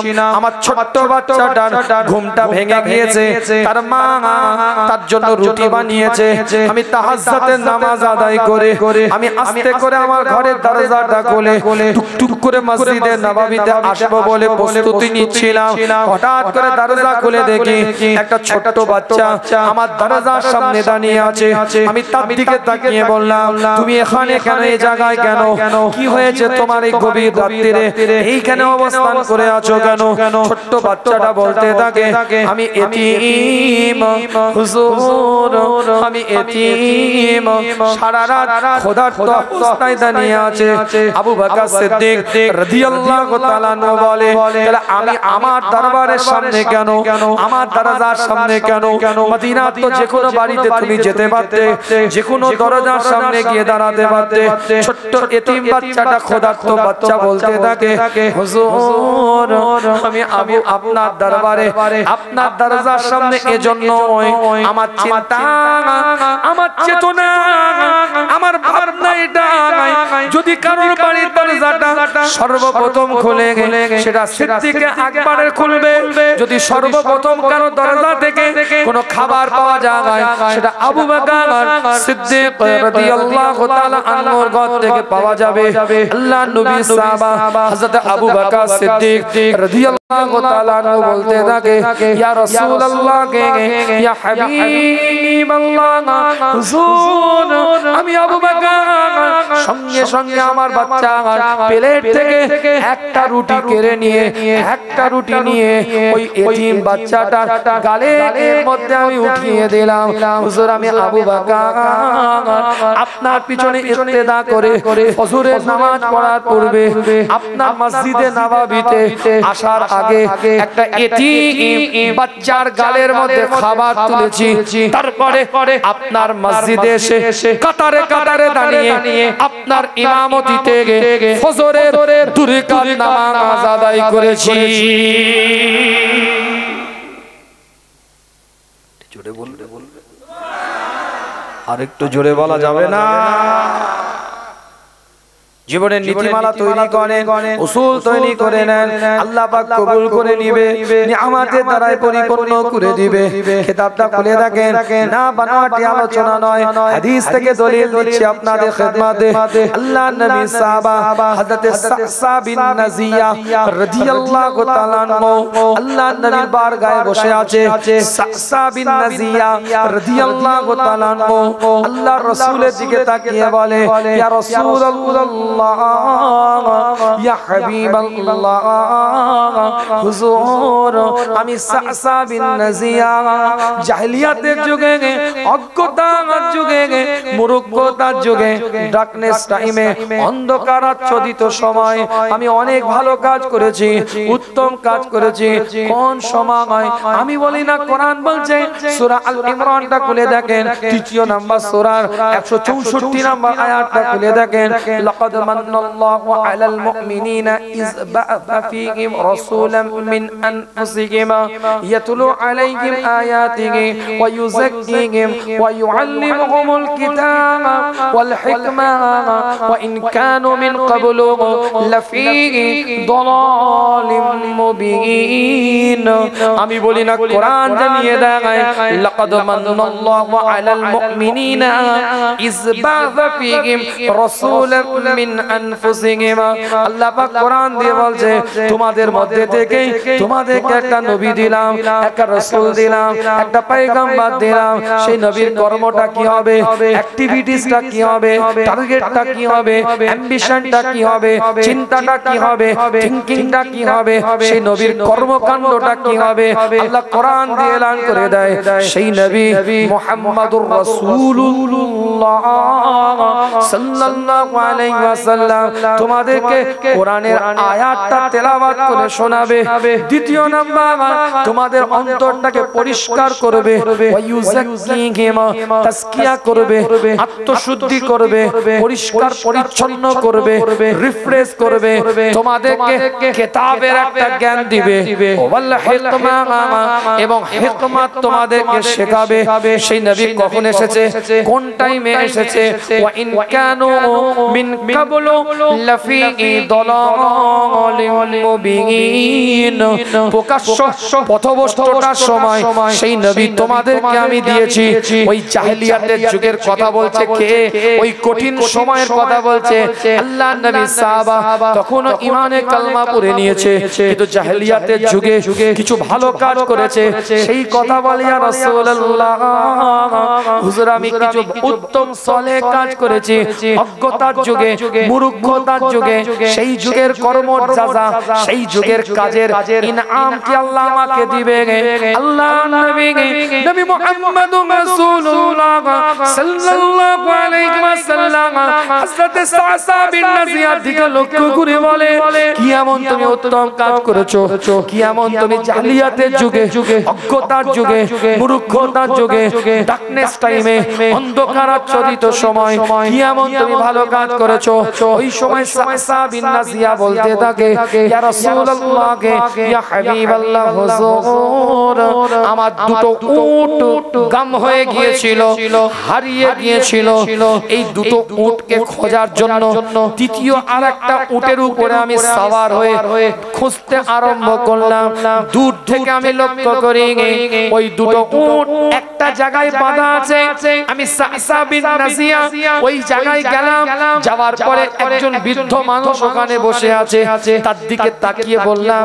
এই দুটো উট আমার বৃদ্ধ মানুষ আমাকে বলে আপনার অবলা জান ঘুরে বেড়াচ্ছিল আমি তাকে বেঁধে কিছু খাবার দিয়েছি আপনি তাদেরকে নিয়ে যেতে পারেন সঙ্গে সঙ্গে এই কথোপকথন তার সাথে হচ্ছিল একটা বাচ্চা ছেলের কান্নার আওয়াজ আমি শুনতে পেলাম বাচ্চা ছেলের কান্নার আওয়াজ যখন ওই বৃদ্ধর কানে গেল ওই বৃদ্ধটা চিৎকার আওয়াজ দিয়ে বলে কন্যা সন্তান হয়েছে না পুত্র সন্তান হয়েছে আমি তাকে জিজ্ঞাসা করলাম কন্যা হলে আপনি কি করবেন আর পুত্র সন্তান হলে কি করবেন সে আমাকে বলল পুত্র সন্তান হলে আমার বংশের মর্যাদা বাড়াবে আমার কওমের আমার জাতির আলোকে বাড়াবে আমার জাতি আমার গোত্রের আলো সে জ্বালাবে আর কন্যা সন্তান হলে আমি তাকে জীবন্ত কবর দিয়ে দেব এই কথোপকথন তার সাথে চলছিল হঠাৎ কিছু সময় আমি অতিবাহিত করলাম ভিতর থেকে আওয়াজ আসলো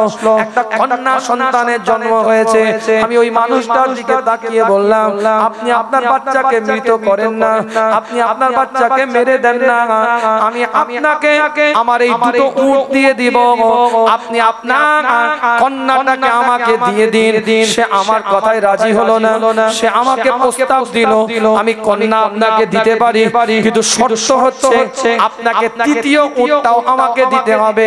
অর্থাৎ যেটা করে আমি সওয়ার হয়ে এসেছি আমি সেই শর্তেই রাজি হয়ে গেলাম। তিনটে উটের বিনিময়ে ওই বাচ্চা কন্যাটাকে নিয়ে গেলাম, আমি আমার লন্ডির কাছে তুলে দিলাম। আস্তে করে সে বড় করতে আরম্ভ করে। সাসা বিন নাজিয়া বিরাট অর্থশালী একজন ব্যক্তিত্ব। জাহেলিয়াতের যুগে, অজ্ঞতার যুগে, মূর্খতার যুগে, ডার্কনেস টাইমে, অন্ধকারাচ্ছাদিত সময় বিরাট একটা অর্থশালী ব্যক্তিত্ব হযরত সাসা বিন নাজিয়া বলেন, হুজুর বাচ্চাটা আস্তে আস্তে বড় হতে থাকে, আমি আমার বাচ্চা ওই বাচ্চাটা আমার বুকের উপরে উঠে আমার দাড়িটা ধরে টানে, আমার গালের মধ্যে চুমা দেয়। ছোট্ট বাচ্চাটার প্রতি আমার একটা ভালোবাসা তৈরি হয়, ছোট্ট বাচ্চাটার প্রতি আমার একটা আবেগ তৈরি হয়। হুজুর আমি মক্কা গলিতে গলিতে ঘুরতে আরম্ভ করলাম, কার বাড়িতে কন্যা সন্তান হয় আমি তার দরজার কাছে দাঁড়িয়ে যাই। যার বাড়িতে কন্যার জন্ম হয় আমি খবর পেলে তার বাড়ির দরজার সামনে দাঁড়িয়ে যাই। ইয়া রাসূলুল্লাহ ইয়া হাবিবাল্লাহ, হুজুর এক একটা বাড়ি থেকে এক একটা ঘর থেকে কন্যা সন্তানগুলোকে আমি নিতাম আর তার বিনিময়ে তিনটে করে উট তাদেরকে দিতাম। ইয়া রাসূলুল্লাহ ইয়া হাবিবাল্লাহ, হুজুর এই রকম আমি 322টা কন্যা সন্তানের জীবনকে বাঁচিয়েছি।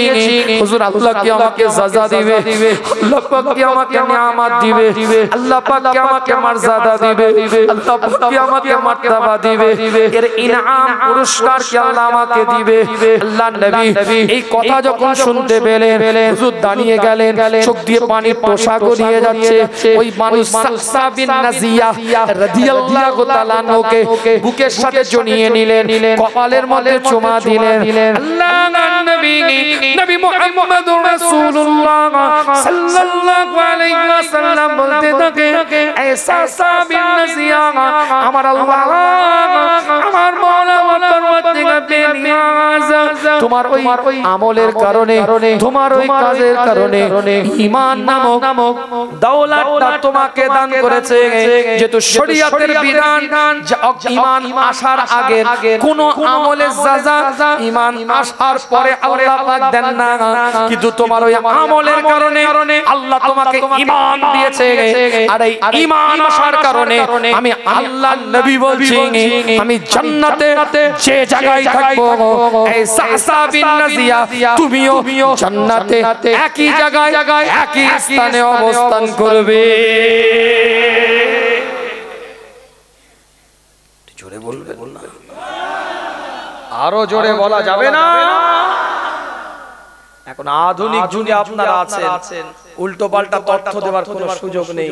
আমি যে কোরআনের আয়াত পড়ব আপনি মোবাইলটা নিয়ে ওখানে ধরবেন, এমন সফটওয়্যার আছে ওই আয়াতটা আপনাকে বলতে হবে না, আমার বলাতে রেকর্ডিং এ আপনি আয়াত নম্বর, পৃষ্ঠা, কোরআনের নম্বর এবং সূরার নম্বর সব পেয়ে যাবেন। এই সাসা বিন নাজিয়া এখনি গুগলে সার্চ করেন, ওই সাহাবার পুরো ঘটনা ক্লিপস পেয়ে যাবেন। ওপেন চ্যালেঞ্জ করছি, করেন কেন তথ্য ভুল দেওয়ার সুযোগ আর নেই। কোটেশন ভিত্তিক কোট টু কোট আলোচনা করতে হবে। এখন বাজার দুই শ্রেণীর বক্তা, যারা তথ্য নিয়ে কথা বলবে তাদেরকে মানুষ পার্সেন্টেজে কম হলেও শোনার সংখ্যা কম হলেও শুনবে। আর একটা হচ্ছে তিরিং বিরিং, হাতা নেই, মাথা নেই, লেজ নেই, ঠ্যাং নেই, কোনো তথ্যই নেই, তার তো ভুল ধরতে পারবে না রে বাবা। কোনো কিতাব থেকে বললে নাই ভুল ধরবে, কোনো কিতাবেই নেই, সে তো নিজে বানিয়ে বলছে, তার কি ভুল ধরবে? কি ভাই কথা ঠিক বলছি? আল্লাহ পাক সকলকে কবুল করেন, সকলে বলেন আমিন। আমিন জোরে বলা যাবে আমিন, আমিন চিৎকার দিয়ে বলা যাবে আমিন, আমিন কলিজা দিয়ে বলা যাবে আমিন। দলিল দিয়ে কথাগুলো বোঝার চেষ্টা করেন। ইসলাম মেয়েদের অধিকার দিয়েছে, সম্মান দিয়েছে, ইজ্জত দিয়েছে, তাজিম দিয়েছে। যে বাড়িতে একটা কন্যা সন্তানের জন্ম হয় ওই বাড়ির দিকে আল্লাহ রহমতের দরজাগুলোকে খুলে দেয়। জোরে বলে, যে বাড়িতে একটা কন্যা সন্তানের জন্ম হয় আমার আল্লাহ ওই বাড়ির পিতার জন্য নাজাতের একটা বড় ওসিলা বানিয়ে দেয়। খবরদার মেয়েদেরকে ছোট মনে করবেন না। মেয়ে হয়েছে, কন্যা আছে, ওটাই তোমার নাজাতের ওসিলা হয়ে যাবে, ওটাই তোমার নাজাতের একটা জারিয়া হয়ে যাবে। আল্লাহ পাকের পক্ষ থেকে রহমতগুলো বর্ষণ করবে।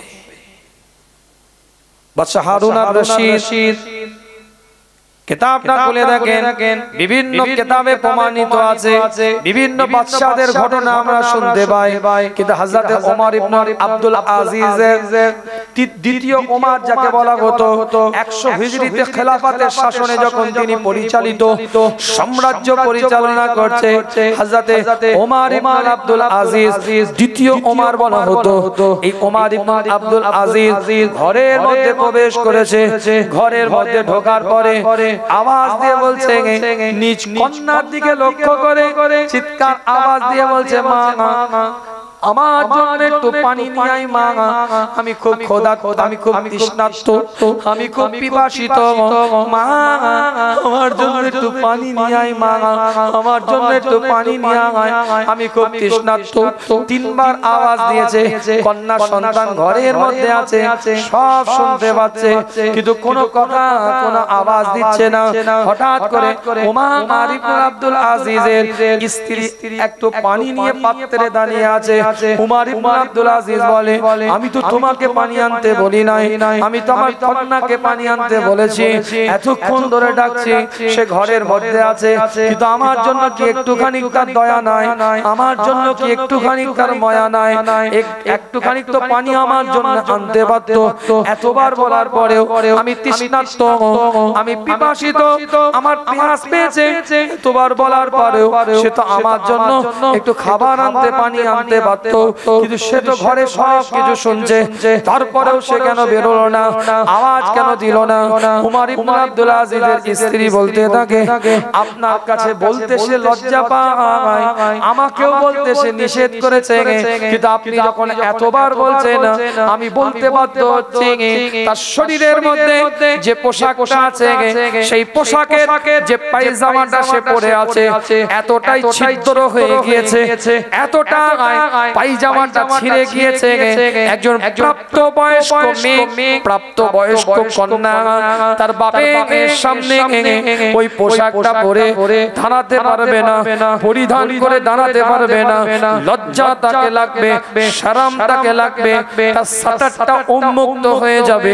সে তাই আপনার সামনে দাঁড়ায় না। কিতাবটা খুলে দেখেন, রাষ্ট্রনায়ক, কিতাবটা খুলে দেখেন, রাষ্ট্রপ্রধান হযরত ওমর ইবনে আব্দুল আজিজ সিজদার মধ্যে পড়ে গেছে, মাথাটা তুলে আল্লাহর কাছে বলতে থাকে, আল্লাহ তুমি আমাকে এই হালে রেখেছো, এই জন্য তোমার দরবারে শুকরিয়া তান সিজদার মধ্যে লুটিয়ে গেলাম, কোনো অভিযোগ নাই। আল্লাহ যে হালে রেখেছে ওমর ইবনে আব্দুল আজিজ ওই হালে সিজদার মধ্যে লুটিয়ে যা। আর মাশাআল্লাহ আমাদের বাড়ির মেয়েদের তো প্রতি বছর একটা নতুন নতুন আলহামদুলিল্লাহ ভালো ভালো বছরে নয় মাসে এখন অনলাইন মার্কেটিং, কি কথা ঠিক না, বাড়ি বয়ে দিয়ে যাচ্ছে, আবার ছেঁড়া খোড়া মাঝে মাঝে বেরিয়ে পড়ছে, মুখটা বাংলার পাঁচ হয়ে যাচ্ছে, কি কথা ঠিক না? অনলাইন মার্কেটিং হয় না ভাই, ফ্লিপকার্ট, তারপরে সব অ্যামাজন, অনলাইন মার্কেটিং সিস্টেম, না এত অত্যাধুনিক প্রযুক্তি। আপনার আরওআই খবর থাকবে না, টুক করে শুধু একটা মেসেজ যাবে, 320 টাকা কেটে নিয়ে আপনার কার্ড নিয়ে। কথা বুঝতে পারেন না ভাই? তাওয়াক্কুলের জায়গা তৈরি করেন। ছোট্ট করে আলোচনা ইতি টানার আগে বলে দিই, রমাদানের কথা বলতে বলতে এই জায়গায় এসেছি, এই জায়গা থেকে একটুখানি বুঝিয়ে দিই। একটা হচ্ছে ইবাদত করা, আর একটা হচ্ছে ইবাদত থেকে কিছু শিক্ষা নেওয়া। এই যেখানে বসে আছেন আপনারা ইবাদত করছেন, যতক্ষণ বসে আছেন ততক্ষণ ইবাদত, কিন্তু এই ইবাদত থেকে যদি শিক্ষা নেন, তাহলে আপনার এই জায়গা থেকে বেরিয়ে যাওয়ার পরে জীবনটা কিন্তু সুন্দর গঠন হবে। আর যদি শিক্ষা না নেন, যতটুকু সীমিত সময় বসলেন সেটুকু সওয়াব পেলেন। কি ভাই কথা বুঝতে পারলেন না? বুঝতে পারলেন। রমাদানের একটা পথে যে ইবাদত আপনি করেছেন, কত সুন্দর ইবাদত করেছেন, কত পরিপাটি একটা জীবন গেছে, বলেন বুকে হাত দিয়ে 37 রাকাত পর্যন্ত নামাজ পড়েছেন মসজিদে এসে। 20 রাকাত তারাবি 17 রাকাত এশা 37 রাকাত পর্যন্ত নামাজ পড়েছেন আপনি মসজিদে কিন্তু দুঃখের বিষয় যে ব্যক্তি 29 দিন 30 দিন এক মাস 37 রাকাত তারাবি সহ এশার ওয়াক্তে নামাজ আদায় করলো ওই ব্যক্তিটা সওয়ালের ঈদের চাঁদ দেখে চাঁদ রাতে এশার নামাজটা পড়েন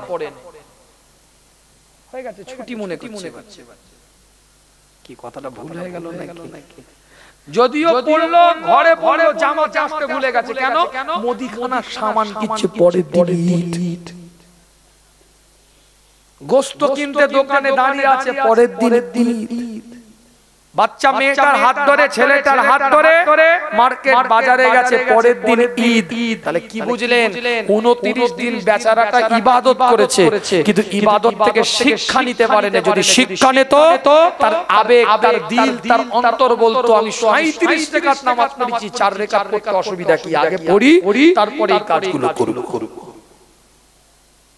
কথা ঠিক বললাম না একটা হচ্ছে ইবাদত করা আর একটা হচ্ছে ইবাদত থেকে শিক্ষা নেওয়া আপনি রোজার মাসে রোজা রেখে ইবাদত করেছেন আল্লাহর পক্ষ থেকে কোনো সিসিটিভি ফুটেজ লাগানো ছিল না কিন্তু আপনার দিলে খাউফে ইলাহি ছিল আমি খাবো না আল্লাহ দেখছে আমি গীবত করব না আল্লাহ দেখছে আমি পরচর্চা করব না আল্লাহ দেখছে আমি পরনিন্দা করব না আল্লাহ দেখছে আমি হিংসা করব না আল্লাহ দেখছে আমি লোভ করব না আল্লাহ দেখছে আমার হাতটা খারাপ জায়গা থেকে বিরত রাখতে হবে আল্লাহ দেখছে আমার চোখটাকে আর খারাপ জিনিস দেখা থেকে বিরত থাকতে হবে আল্লাহ দেখছে আমার কানটাকে খারাপ জিনিস শোনা থেকে বিরত থাকতে হবে আল্লাহ দেখছে আমার পাটাকে খারাপ জায়গায় যাওয়া থেকে বিরত রাখতে হবে আল্লাহ দেখছে এই আবেগ এই কাজ আপনার দিলের মধ্যে কিন্তু একটা কর্মকাণ্ড কাজ করেছে তাই আপনি হাজারো মানুষের চোখের আড়ালেও এক ঢোক পানি গালের মধ্যে দেননি কেন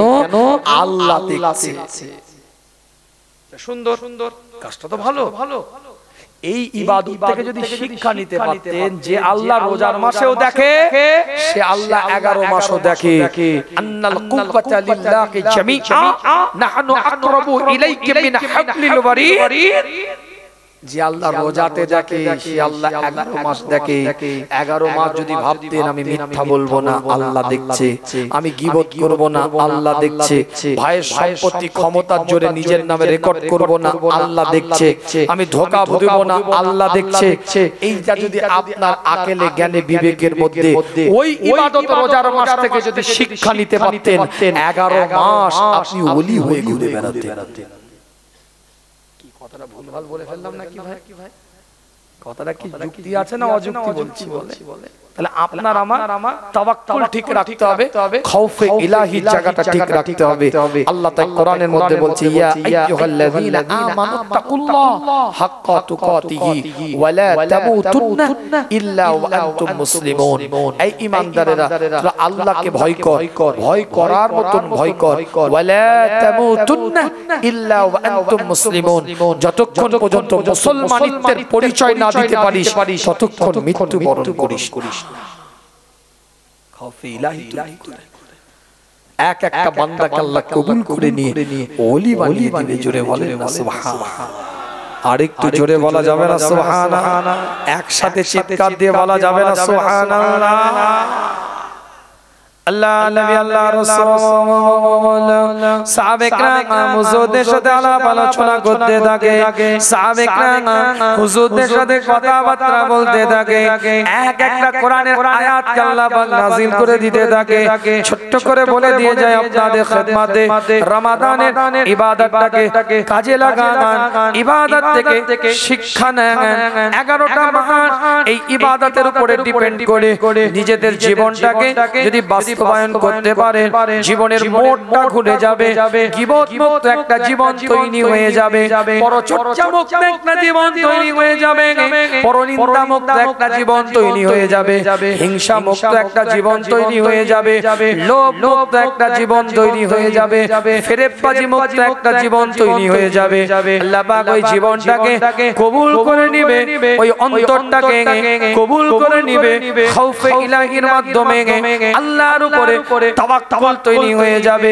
ইব্রাহিম খলিলুল্লাহ রবের দিকে লক্ষ্য করে বলে, আল্লাহ আমার এই যুগের সব থেকে সেরা মানুষটাকে আমি দেখতে যাই, আলা মাকাম পাওয়া ব্যক্তিটাকে দেখতে যাই, আল্লাহ পাক তোমার নৈকট্য অর্জনকারী ব্যক্তিটাকে দেখতে চাই। ইব্রাহিম খলিলুল্লাহকে আল্লাহ পাক জিবরাইল আলাইহিস সালামকে পাঠিয়ে দিলেন। জিবরাইল যা ইব্রাহিম খলিলুল্লাহকে ওই যুগের সব থেকে সেরা মানুষটার সাথে দেখা করিয়ে দে, সব থেকে সেরা মানুষটার সাথে সাক্ষাৎ করিয়ে দে।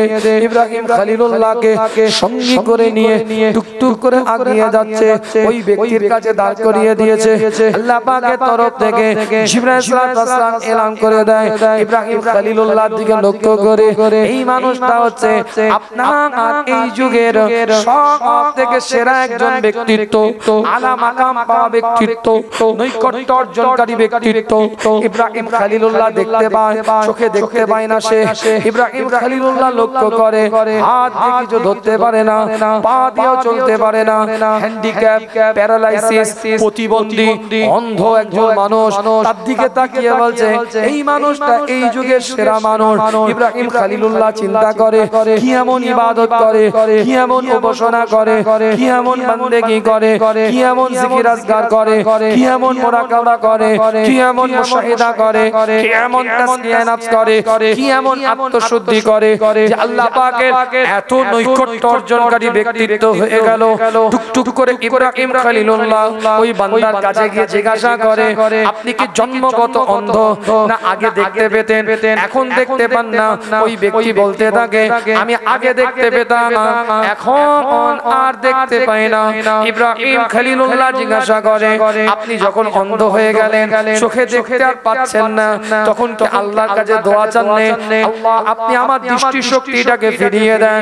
ওই বান্দা বলতে থাকে, আমার আল্লাহ, আমার মাওলা যতদিন আমার দৃষ্টি শক্তিটা দিয়েছে এটা আমার জন্য উত্তম ছিল, এটা আমার জন্য ভালো ছিল। আমার চিন্তায়, আমার চেতনায়, আমার ভাবনায় হয়তো এখন মনে হচ্ছে আমার দৃষ্টি শক্তিটা থাকলে ভালো হয়, আমি চোখে দেখতে পেলে আমার জন্য উত্তম হয়। কিন্তু আমার আল্লাহ আমার দূরদর্শিতার থেকেও আমার থেকেও কিছু ভালো ভেবে রেখেছে আমার জন্য। তাই আমার আল্লাহ যাতে রাজি, আমি বান্দাও তাতে রাজি হয়ে গেছি।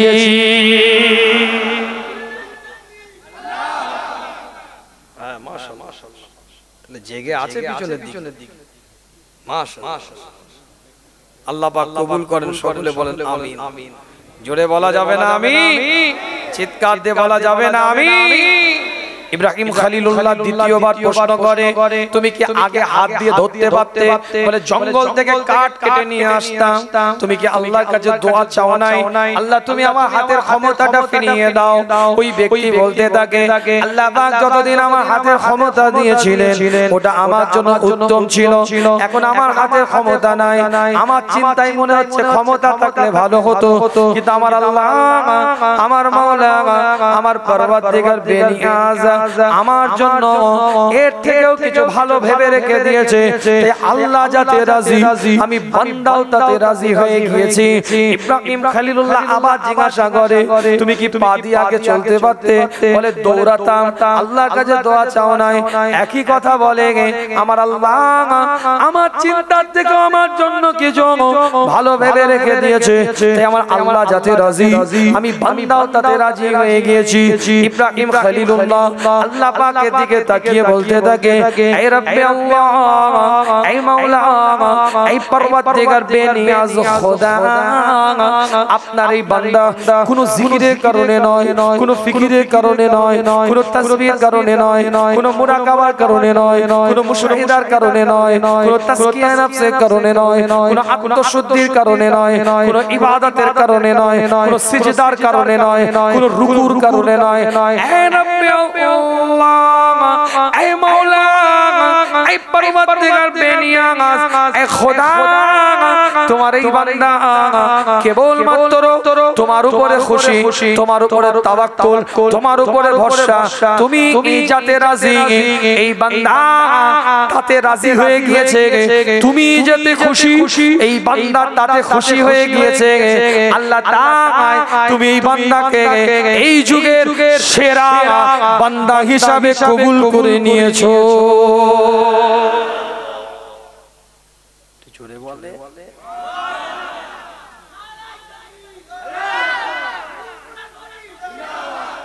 এই যে কাঠের সিঁড়িটা দেখতে পাচ্ছেন, হ্যাঁ কাঠের সিঁড়ি, আমি আমার কথা বলছি, এই পা দিয়ে নামতে গিয়ে পাটা একটু মুচকে গেল, সাধারণ লোকের কথা বলছি না, পাটা মুচকে গেল, মুখে না বললাম আল্লাহ, কথা বুঝতে পারছেন? তার মানে কি শারীরিক ভাষায় বলছি আমি, আল্লাহ কি করলে তোমার পাটা মুচকে গেল আমার, কি ভাই কথা কি বুঝতে পারছেন না? বুঝতে পারছেন? আল্লাহর হুকুম, আল্লাহর আইন, আল্লাহর অর্ডার, আল্লাহর পক্ষ থেকে ফয়সালা, এটা জানার পরেও আমরা এমন ব্যক্তিত্ব আছি, টুপিওয়ালা, দাড়িওয়ালা, জুব্বাওয়ালা, পাগড়িওয়ালা, নামাজি, মুসল্লির কথা বলছি, মদ মাতালের কথা বলছি না, আল্লাহর হুকুম জানার পরেও আমাদের একটা কমেন্ট করতে হবে, ওপিনিয়ন দিতে হবে, একটা মন্তব্য করতে হবে। এমন লোক আছে পরপর তিনটে মেয়ে হোক না, দেখবে হাজী সাহেবের মুখে দেখবে, চামড়ার মুখে একদম দেখবে ফুল, আপনার কি বলে খই ফুটছে। ছেলের ঘরে পরপর তিনটে মেয়ে হোক, বছরে বছরে উমরায় যায়, তাহাজ্জুদ গুজার, দেখবে ওই মাথায় কপালে নামাজের দাগ আছে আর মুখে দেখবে খই ফুটছে, আল্লাহর হুকুমও জানে না। কি ভাই কথা ঠিক বলছি না? বলছি কবরে যাও না, থেতো করে ফেলবে পুরো একটু। আল্লাহ আমাদের সকলকে সহি বুঝ দান করেন, সকলে বলেন আমিন। জোরে বলা যাবে না আমিন? চিৎকার দিয়ে বলা যাবে না আমিন? কলিজা দিয়ে বলা যাবে না আমিন? বিদায় নেব, আলোচনা বাড়াবো না, কষ্ট দেব না আপনাদের, যথেষ্ট আলোচনা শুনছেন, ওলামা হাজরাতরা এসেছিলেন, কথা বলেছেন, আমিও গুনাহগার, বুকে হাত দিয়ে বলতে হবে 1.5 ঘন্টা কাছাকাছি, 1.5 ঘন্টা বক্তব্য দিয়েছি, 1 মিনিটের জন্য ফাঁকি মারিনি ইনশাআল্লাহ, আমি কনফিডেন্স। কি কথা ঠিক না? প্রত্যেকটা কোট টু কোট আলোচনা করেছি, প্রত্যেকটা দলিল ভিত্তিক কথাবার্তা বলেছি। আল্লাহ আমাদের সকলকে কবুল করেন, সকলে বলেন আমিন। দোয়া হবে, সবরে সানি হবে, ইসালে সাওয়াব হবে, তার আগে কিছু পরিবেশ তৈরি করতে হয়। আমরা সিলসিলায়ে ফুরফুরা শরীফের মতবাদের উসুলের নীতির মানুষ, কথা ঠিক না? আমরা দলাদলি পছন্দ করি না, ইখতিলাফ পছন্দ করি না, কারোর সাথে যদি কোনো মতের আমার মিল না থাকে দূরে থাকবো, কিন্তু ফতোয়া দিয়ে আমি সমাজ নষ্ট করব না, কথা ঠিক না? আমাদের আকাবিরিনরা কোন সময় কোন বিশৃঙ্খলা তৈরি করেনি, বিশৃঙ্খলাকে সমাধান দিয়েছে, কথা বুঝতে পারছেন? বিশৃঙ্খলাকে সমাধান দিয়েছে, মতানৈক্য জায়গাকে ঐক্য তৈরি করেছেন। আল্লাহ আমাদের সকলকে সেই সহি বুঝ দান করেন, সকলে বলেন আমিন। হয়তো আপনার সাথে আমার মতের এই জায়গাটা মিল নেই, আপনি আপনার জায়গার অবস্থান ঠিক আছেন, আমি আমার অবস্থানে ঠিক আছি, এটা নিয়ে আপনার সাথে আমি দূরত্ব তৈরি করে সমাজের মধ্যে বিশৃঙ্খলা করব না। মাসলাকে মুজাদ্দিদে জামানের নীতি, উসুল, পথ খুব মজবুত, কোরআন সুন্নাহ ফাকি মাসআলা কেন্দ্রিক মতপথ। তাই আশরাফ আলী থানভী রাহমাতুল্লাহ আলাইহি বলেছিলেন হাযা শাইখুন সহিহ, এই মাসলাককে বলেছিলেন সঠিক একটা মাসলাক, পীর আবু বকরের মাসলাক। চলে বলে তো সহজ নয়, কচু পাতায় পানির মতন ভাসছে না, কচু পাতার পানির নাই ভাসছে না ফুরফুরা শরীফের মাসলাক, আর ওই ধুবরো ঘাসের মতন নাই ফুরফুরা শরীফের মাসলাক। এর শেকড়টা অনেক গভীরে পৌঁছে গেছে, কোরআন সুন্নাহ ফাকি মাসআলা কেন্দ্রিক মুজাদ্দিদে জামানের যে মতপথ উসুল নীতি অনেক গভীরে পর্যন্ত আছে, এটা মনে রাখবেন। কথা বুঝতে পারছেন? পৃথিবীর মধ্যে 97% 97% ফুরফুরা শরীফের মুজাদ্দিদে জামান রাহমাতুল্লাহ আলাইহি যে মত পথে পরিচালিত হন, সেই মত পথে তিনারা পরিচালিত হয়। পৃথিবীর 97% সুন্নি মুসলমান, কথা বুঝতে পারছেন? আপনারা মনে করেন ফুরফুরা শরীফ তো মানে এই 4টে 5টা 10টা 20টা 52টা জেলার মধ্যে সীমাবদ্ধ। আর আপনার পানিটা কত গ্রামের মধ্যে সীমাবদ্ধ? জলটা, হ্যাঁ পানি বলেন তো, পানি আপনি পানি বলেন তো, হিন্দু পাড়ায় গেলে আর পানি থাকবে? এই মাইকওয়ালাকে তুলে যদি জিজ্ঞেস করে কি বলবে, পানি বলবে না জল বলবে?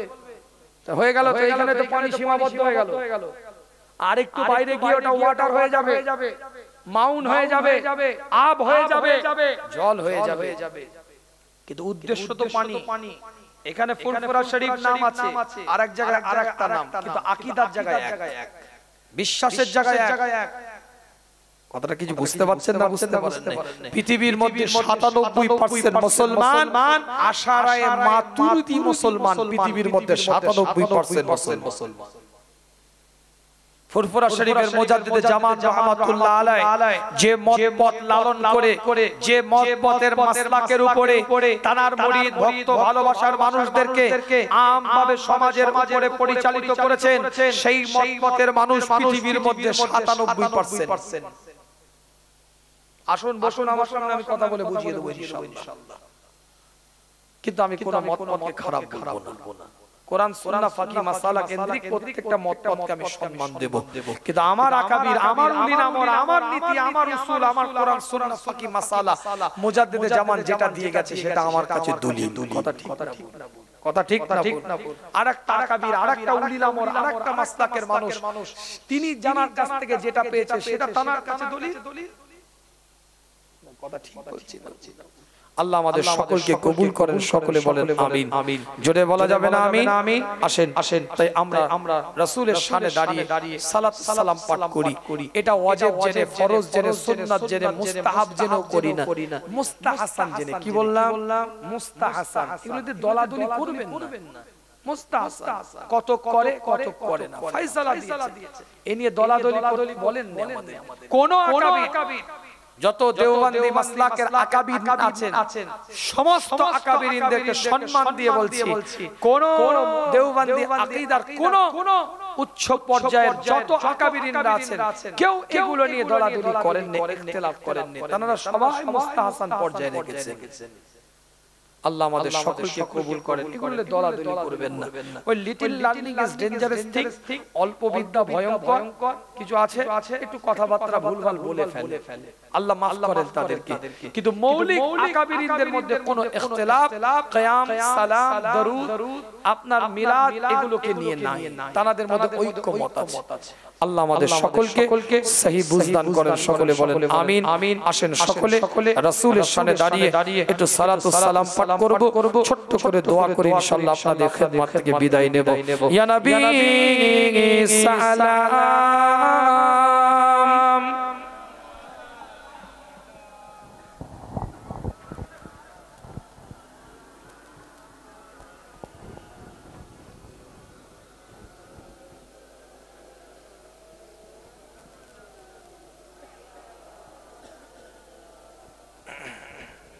শেষ সময় আপনাদেরকে একটু কষ্ট দেব, যারা বাইরে আছেন অনুরোধ করছি একটু ভিতরে চলে আসুন। আমি কোনো অনুরোধ করিনি, একদম সাদা মাটা আলোচনা করে গেছি।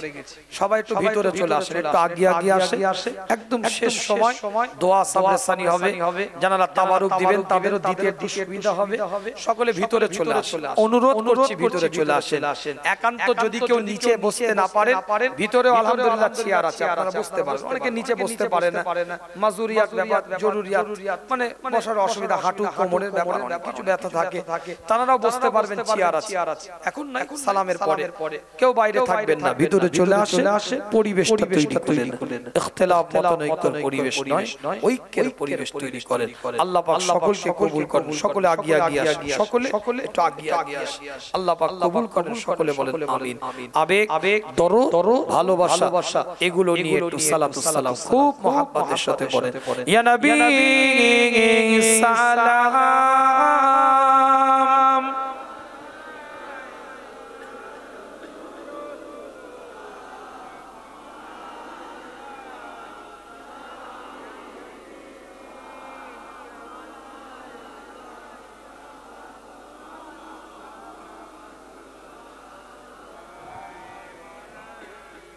लाए थे ईमान जो तुम पर,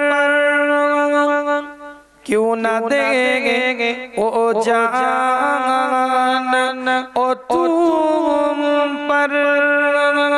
मेहरबान रहमान हो तुम पर, खल्क के सब कुर्बान हो तुम पर। या नबी या रसूल या हबीब,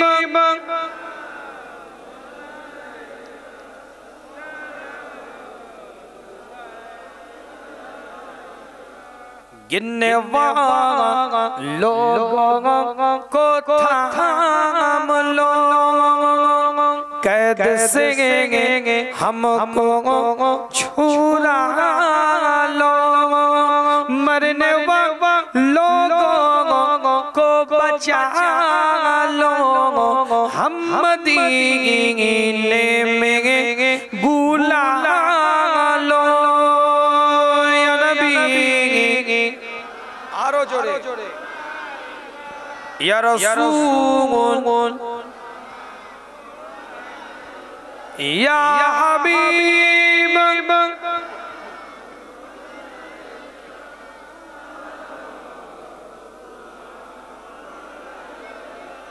आपका तशरीफ लाना वक्त भी कितना सुहाना, नूर से जगमगा उठा ज़माना, उड़ेगा तीथी ताराना।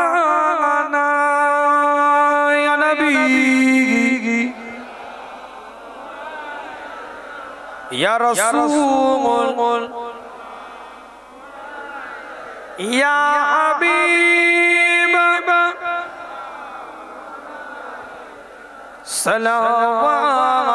सलावतुल्लाह। সকলে আগে আগে এসে বসেন। বালাগাল উলা বিকামালিহি কাশাফাত দুজা বিজামালিহি হাসুনাত জামিউ খিসালিহি সাল্লু আলাইহি ওয়ালিহি। বালাগাল উলা বিকামালিহি কাশাফাত দুজা বিজামালিহি হাসুনাত জামিউ খিসালিহি সাল্লু আলাইহি ওয়ালিহি। মাশাআল্লাহ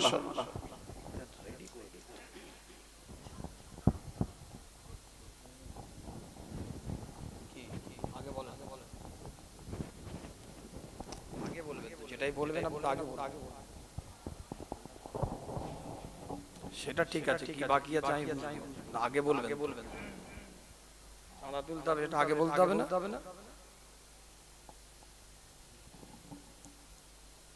বাকি আছে সেটা দেখছেন, তাহলে মোনাজাতটা কি করবেন না? কি আপনার চাঁদা লাগবে কি লাগবে শুধু বলতে হবে। ওয়াজ করতে পারলে তো ওয়াজ করতে পারলাম, আর চাঁদা তুলতে পারবো না? কি ভাই কথা ঠিক না? চাঁদা তোলা তো সহজ জিনিস রে বাবা, ওয়াজ করা তো কঠিন জিনিস। কত আয়াত বলতে হচ্ছে, হাদিস বলতে হচ্ছে, মাথায় ঠিক রাখতে হচ্ছে কি বলছি। তো বাবা গো মা গো পকেটে দাও, পকেটে হাত নাকি। যাই হোক আল্লাহ পাক সকলকে কবুল করেন। প্রত্যেকটা জিনিসের নিয়ম আছে। আমায় কি করতে হবে আপনাকে জানাতে হবে। হুজুর এই বিষয়ে ওয়াজ করতে হবে, বলতে হবে। এই আয়াতের উপরে ওয়াজ করতে হবে, বলতে হবে। এই সূরার উপরে ব্যাখ্যা করতে হবে, বলতে হবে। সাবজেক্ট বেঁধে দিতে হবে, আগে বলতে হবে। হুজুর আমাকে চাঁদা তুলতে হবে, আগে বলতে হবে। যদি আমি ভুল বলে থাকি বলেন না, বলছেন আলহামদুলিল্লাহ আমি তুলবো, সেটা কথা না, কিন্তু এটা নিয়ম না। কি ভাই কথা ঠিক না? প্রত্যেক জিনিসের নিয়ম আছে। ডাক্তার ওষুধ লেখার পরে বলছে না ডাক্তার সাহেব আমি ব্যথাটা এইখানে নয়, ব্যথাটা এইখানে হচ্ছে। কি বলবে ডাক্তার? তো আগে বলবি, আমি তো ওষুধ লেখার জন্যই তো বসে আছি, আমি তো ওয়াজ করার জন্যই বসে আছি, চাঁদা তোলার জন্যই তো বসে আছি, কিন্তু বলতে তো আগে হবে। আল্লাহ পাক সকলকে কবুল করেন, সকলে বলেন আমিন। তো জোরে বলা যাবে আমিন। এই রাখো তোমাকে সদ্য পুকুরে ফেলে দেবো একসাথে। তুমি আমাকে চিনোনি, আমি অন্য টাইপের হুজুর। ক্যাপ্টেন্সি আমি এখানে করছি, তুমি মাথা মারছো। তাবারুক এখন দিতে বলছে। অনুমতি নিয়েছো আমার, তুমি তাবারুক দিচ্ছ। আল্লাহ পাক সকলকে কবুল করেন, সকলে বলেন আমিন। আমিন। প্রত্যেকটা জিনিসের একটা ডিসিপ্লিন আছে। ইনডিসিপ্লিন কোন মানুষের জীবন হতে পারে, হতে পারে ডিসিপ্লিন অনুযায়ী জীবন। যাই হোক, কথা বললে কথা বাড়বে, মূল কথাই যাই। মাশাআল্লাহ আলোচনা শুনেছেন। এই মসজিদ আমাদের এই মাহফিলের সংলগ্নই। আলহামদুলিল্লাহ, আল্লাহ পাক কবুল করেন। একটা মসজিদের সবথেকে বড় সৌন্দর্য টাইলস নয়, মার্বেল নয়, ফল সিলিং নয়, এসি নয়, হিটার নয়, গম্বুজ নয়, মিনার নয়। একটা মসজিদের সবথেকে বড় সৌন্দর্য হচ্ছে মসজিদের মুসল্লি। আজ থেকে নিয়ত করেন 5 ওয়াক্ত নামাজ মসজিদে গিয়ে পড়বো, রাজি আছি ইনশাআল্লাহ। জামাতের সহিত নামাজ আদায় করব, রাজি আছি ইনশাআল্লাহ। জামাতের সাথে নামাজও পড়বো, বাইরে বলবে দাঁড়িয়ে আবার একটু ফুক করে টানবো, তাই তো নাকি? আল্লাহ পাক কবুল করেন, সকলে বলেন আমিন। তো যাই হোক 5 ওয়াক্ত নামাজ পড়বো, রমাদান মাসে রোজা রাখবো এবং তার সাথে সাথে হালাল উপার্জন করব। কি করব? হালাল উপার্জন ছাড়া ইবাদত কবুল হবে না। আর সেই হালাল উপার্জন থেকে আল্লাহর ঘরে আমরা দান করব। কথা ঠিক না? আগে মসজিদ ছিল কাঁচা, মুসল্লি ছিল পাকা। এখন মসজিদগুলো আলহামদুলিল্লাহ পাকা হয়ে গেছে, মুসল্লিগুলো দাঁড়িয়ে এদিক ওদিক করছে নাকি? আল্লাহ পাক আমাদের সকলকে কবুল করেন, সকলে বলেন আমিন। এই মসজিদ হয়েছে, আগামী তারা সুন্দর করে হবে। এই মসজিদের জন্য একজন ব্যক্তি হাত তুলে বলেন, হুজুর এই আল্লাহর ঘরের জন্য অনেক কাজ কর্ম আছে, এইগুলোর জন্য আমি এই মসজিদের জন্য 5,000 টাকা দেব। একজন তুলেন তো হাত, বেশি নয়, 2-5 জনকে বলবো না, একজন ব্যক্তি বলেন। মাশাআল্লাহ, আমার চাচাজি আমাদের ভালোবাসার মানুষ, 5,000 টাকা একটু তাকবীর দেন, নারায়ে তাকবীর। কি না? ফয়জুল মোল্লা চাচাজি আমার 5,000 টাকা, জোরে বলেন মারহাবা, আরো জোরে বলেন মারহাবা, নারায়ে তাকবীর। ফয়জুল মোল্লা চাচাজি জোরে বলেন জিন্দাবাদ, নারায়ে তাকবীর। আর কেউ আছে দ্বিতীয় নাম্বার? 5,000 টাকা দেনেওয়ালা দ্বিতীয় নাম্বার কেউ আছে? একটু হাতটা তুলে একটু দোয়া করি, আল্লাহর দরবারে একটু ফরিয়াদ করি, একটু দোয়া মাঙ্গি আল্লাহর কাছে। মাশাআল্লাহ, আমার ভাই যুবক 10,000, 1,000 কি না? জি জিশান মোল্লা, জিদান মোল্লা ভাই আমার 1,000 টাকা একটু তাকবীর দেন, নারায়ে তাকবীর। জিদান মোল্লা ভাই জোরে বলেন জিন্দাবাদ, আরো জোরে বলেন মারহাবা, নারায়ে তাকবীর। আর কেউ আছেন? 2,000 করে, 1,000 করে কেউ আছেন? একটু তাড়াতাড়ি দেখি হাত তুলে, আর বাড়াবো না। 2,000 করে, 1,000 করে কেউ আছেন? মসজিদের জন্য, আল্লাহর ঘরের জন্য 2,000 করে, 1,000 করে একটু হাত তুলে আল্লাহর কাছে একটু দোয়া করি, ফরিয়াদ করি। মাশাআল্লাহ, আমার চাচাজি কি না? আমার আলাউদ্দিন চাচাজি আমার 1,000, আলাউদ্দিন চাচাজি আমার 1,000 টাকা একটু তাকবীর দেন, নারায়ে তাকবীর। আলাউদ্দিন চাচাজি জোরে বলেন জিন্দাবাদ, আরো জোরে বলেন মারহাবা, নারায়ে তাকবীর। আর কেউ নাই? 1,000 করে দেখি 2-4 জন একটু সাজিয়ে দেন, কম হোক, একটু বেশি সংখ্যক হলে সেজে যাবে। কি ভাই কথা ঠিক? সংখ্যায় বেড়ে গেলে অঙ্কে কম হোক না, সংখ্যা একটু বেড়ে যা। 1,000 করে 2-4 জন দেখি। আমার চাচাজি কি না? শেখ নাজিমউদ্দিন চাচাজি আমার 1,000 টাকা একটু তাকবীর দেন, নারায়ে তাকবীর। শেখ নাজিমউদ্দিন চাচাজি জোরে বলেন মারহাবা, নারায়ে তাকবীর। আর কেউ আছেন 1,000? আমার চাচাজি কি না? নাম বলে চাচাজি? নূর মোহাম্মদ চাচাজি 1,000 টাকা, জোরে বলেন মারহাবা, আরো জোরে বলেন মারহাবা, নারায়ে তাকবীর, নারায়ে তাকবীর। নূর মোহাম্মদ চাচাজি জোরে বলেন জিন্দাবাদ, আরো জোরে বলেন জিন্দাবাদ, নারায়ে তাকবীর। 1,000 করে আর কেউ আছে? মাশাআল্লাহ, আমার ভাই কি নাম?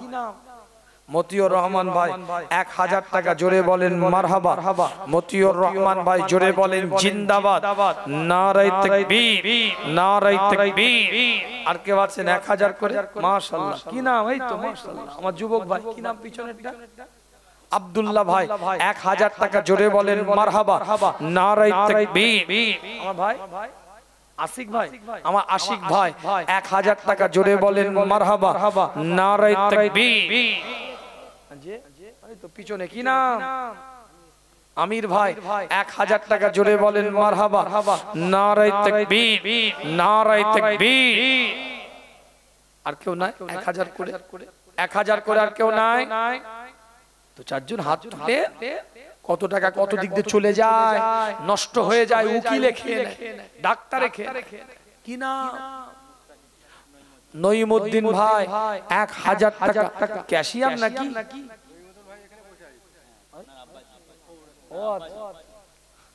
আব্বা জানেন নামে দিয়েছে, ক্যাশিয়ার ভাই মনে হচ্ছে। মাশাআল্লাহ, ব্যাগ দেখে মনে হচ্ছে। আল্লাহ পাক কবুল করে আমার ক্যাশিয়ার ভাই। তার আব্বা জানের জন্য, আব্বা জান আছে ওনার নামেই দিচ্ছে বেচারা 1000 টাকা। একটু তাকবীর দেন, নারায়ে তাকবীর, নারায়ে তাকবীর। নঈমুদ্দিন চাচাজি জোরে বলেন জিন্দাবাদ, আরো জোরে বলেন জিন্দাবাদ, নারায়ে তাকবীর। মাশাআল্লাহ। আর কেউ না? ওই তো পিছনে হাত তুলেছে, কি না? মাসুদা বোন আমার, ওনার আম্মা জান, ওনার নামে 1000 টাকা জোরে বলেন মারহাবা। আমার মাসুদা বোন জোরে বলেন জিন্দাবাদ, নারায়ে তাকবীর।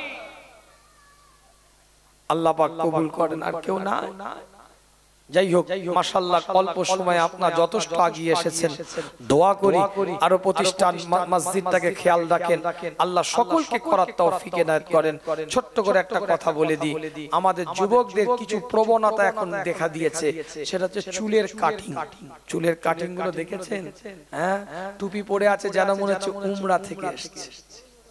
এই মাত্র উমরা থেকে এসেছে, আর টুপি খুলে দিয়েছে, চুল এইখানে লাফাচ্ছে। এইসব জিরো কাটিং, জিরো মেরেছে, জিরো মেশিন সব টেনেছে।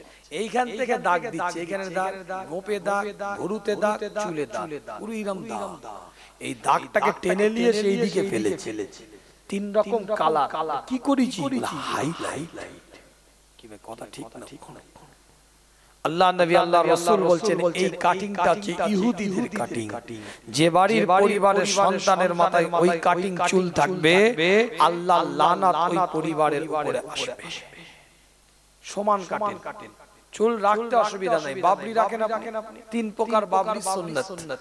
যদি বাবরি না রাখতে পারেন, চুল বড় রাখছেন সমান, চুল ছোট রাখছেন সমান, চুল মিডিয়াম রাখছেন সমান রাখতে হবে। এখানে খাপচি কাটা, ওখানে নেড়া, এখানে ঝুঁটি রেখে দিয়েছেন, এগুলো শরীয়তে চলবে না। আমরা বুঝাতে পারছি না? বুঝাতে পারি। মক্কি জীবনে নবী করিম সাল্লাল্লাহু আলাইহি ওয়াসাল্লাম ব্যাক বিরাজ করতেন, পিছনের দিকে চুলটাকে আঁচড়িয়ে রাখতেন। হুজুর যখন মাদানী জীবনে গেলেন, হিজরত করলেন, দেখছেন ইহুদিরা ব্যাক বিরাজ করেছে, পিছনের দিকে চুলটাকে আঁচড়িয়ে রেখে দিয়েছে। আল্লাহর নবী মাঝখানে সিটি করে দুদিকে রাখতে আরম্ভ করলেন। আল্লাহর রাসূল চুলের কাটিং তো দূরের কথা, চুলের আঁচড়ানোর ক্ষেত্রেও যেন ইহুদিদের তাসাব্বুহ না হয়, একই রকম না হয়ে যায়, সেদিকে সতর্কতা ছিল। বালাবো না, সকলে 3 বার সূরা ফাতিহা শরীফ, 10 বার সূরা ইখলাস শরীফ, 11 বার দুরূদ শরীফ পড়েন। দোয়া, সবরে সানি, ইসালে সওয়াব। গুনাহগারের জন্য দোয়া করবেন, আমি আপনাদের জন্য দোয়া করি। সকলে তেলাওয়াত। বাবু এই তাবারুক দাও, বাবু যারা দিচ্ছিলেন তাবারুক দাও, এবারে দাও।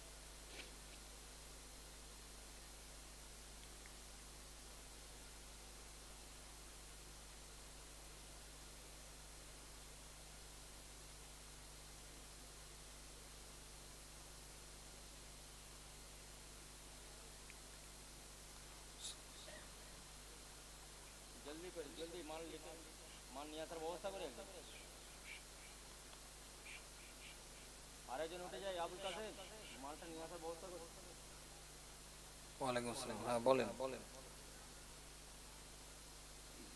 ঠিক সময় পৌঁছে যাবো, পরে কথা বলবো, ঠিক সময় পৌঁছে যাবো।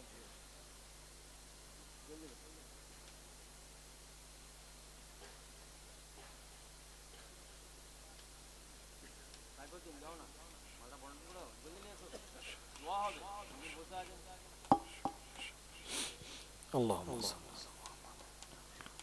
على وصحبه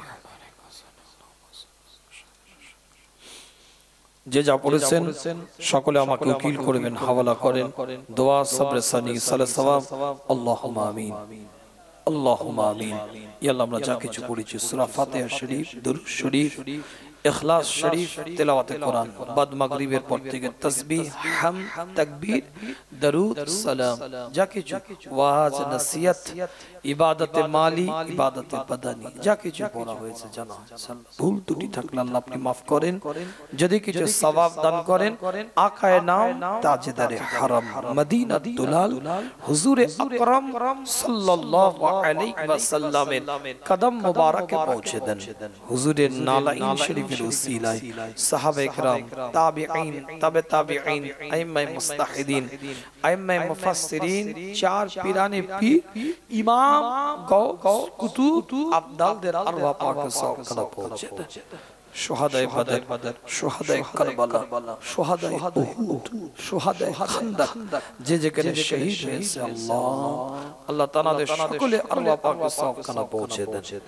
ইয়া আল্লাহ, খাস করে মেহেরবানি করে দয়া করে আল্লাহ মক্কা শরীফ, মদিনা শরীফ, ফুলবাড়ি শরীফ, পাটপাড়ান শরীফ, বগদাদ শরীফ, আসবি শরীফ, মুজাফফাতে ফুরফুর, যত ওয়ালি গাউস কুতুব আপনারা বিদায় নিয়েছি। বিশেষ করে ফুরফুরা শরীফের জমিনে মুজাদ্দিদে জামান, কুতুবুল আলম, আমিরুশ শরীফ, আমাদের পীর, আমাদের মাশায়েখ, আমাদের উলিল আম, দাদা পীরের মুবারক সওয়াব করেছেন।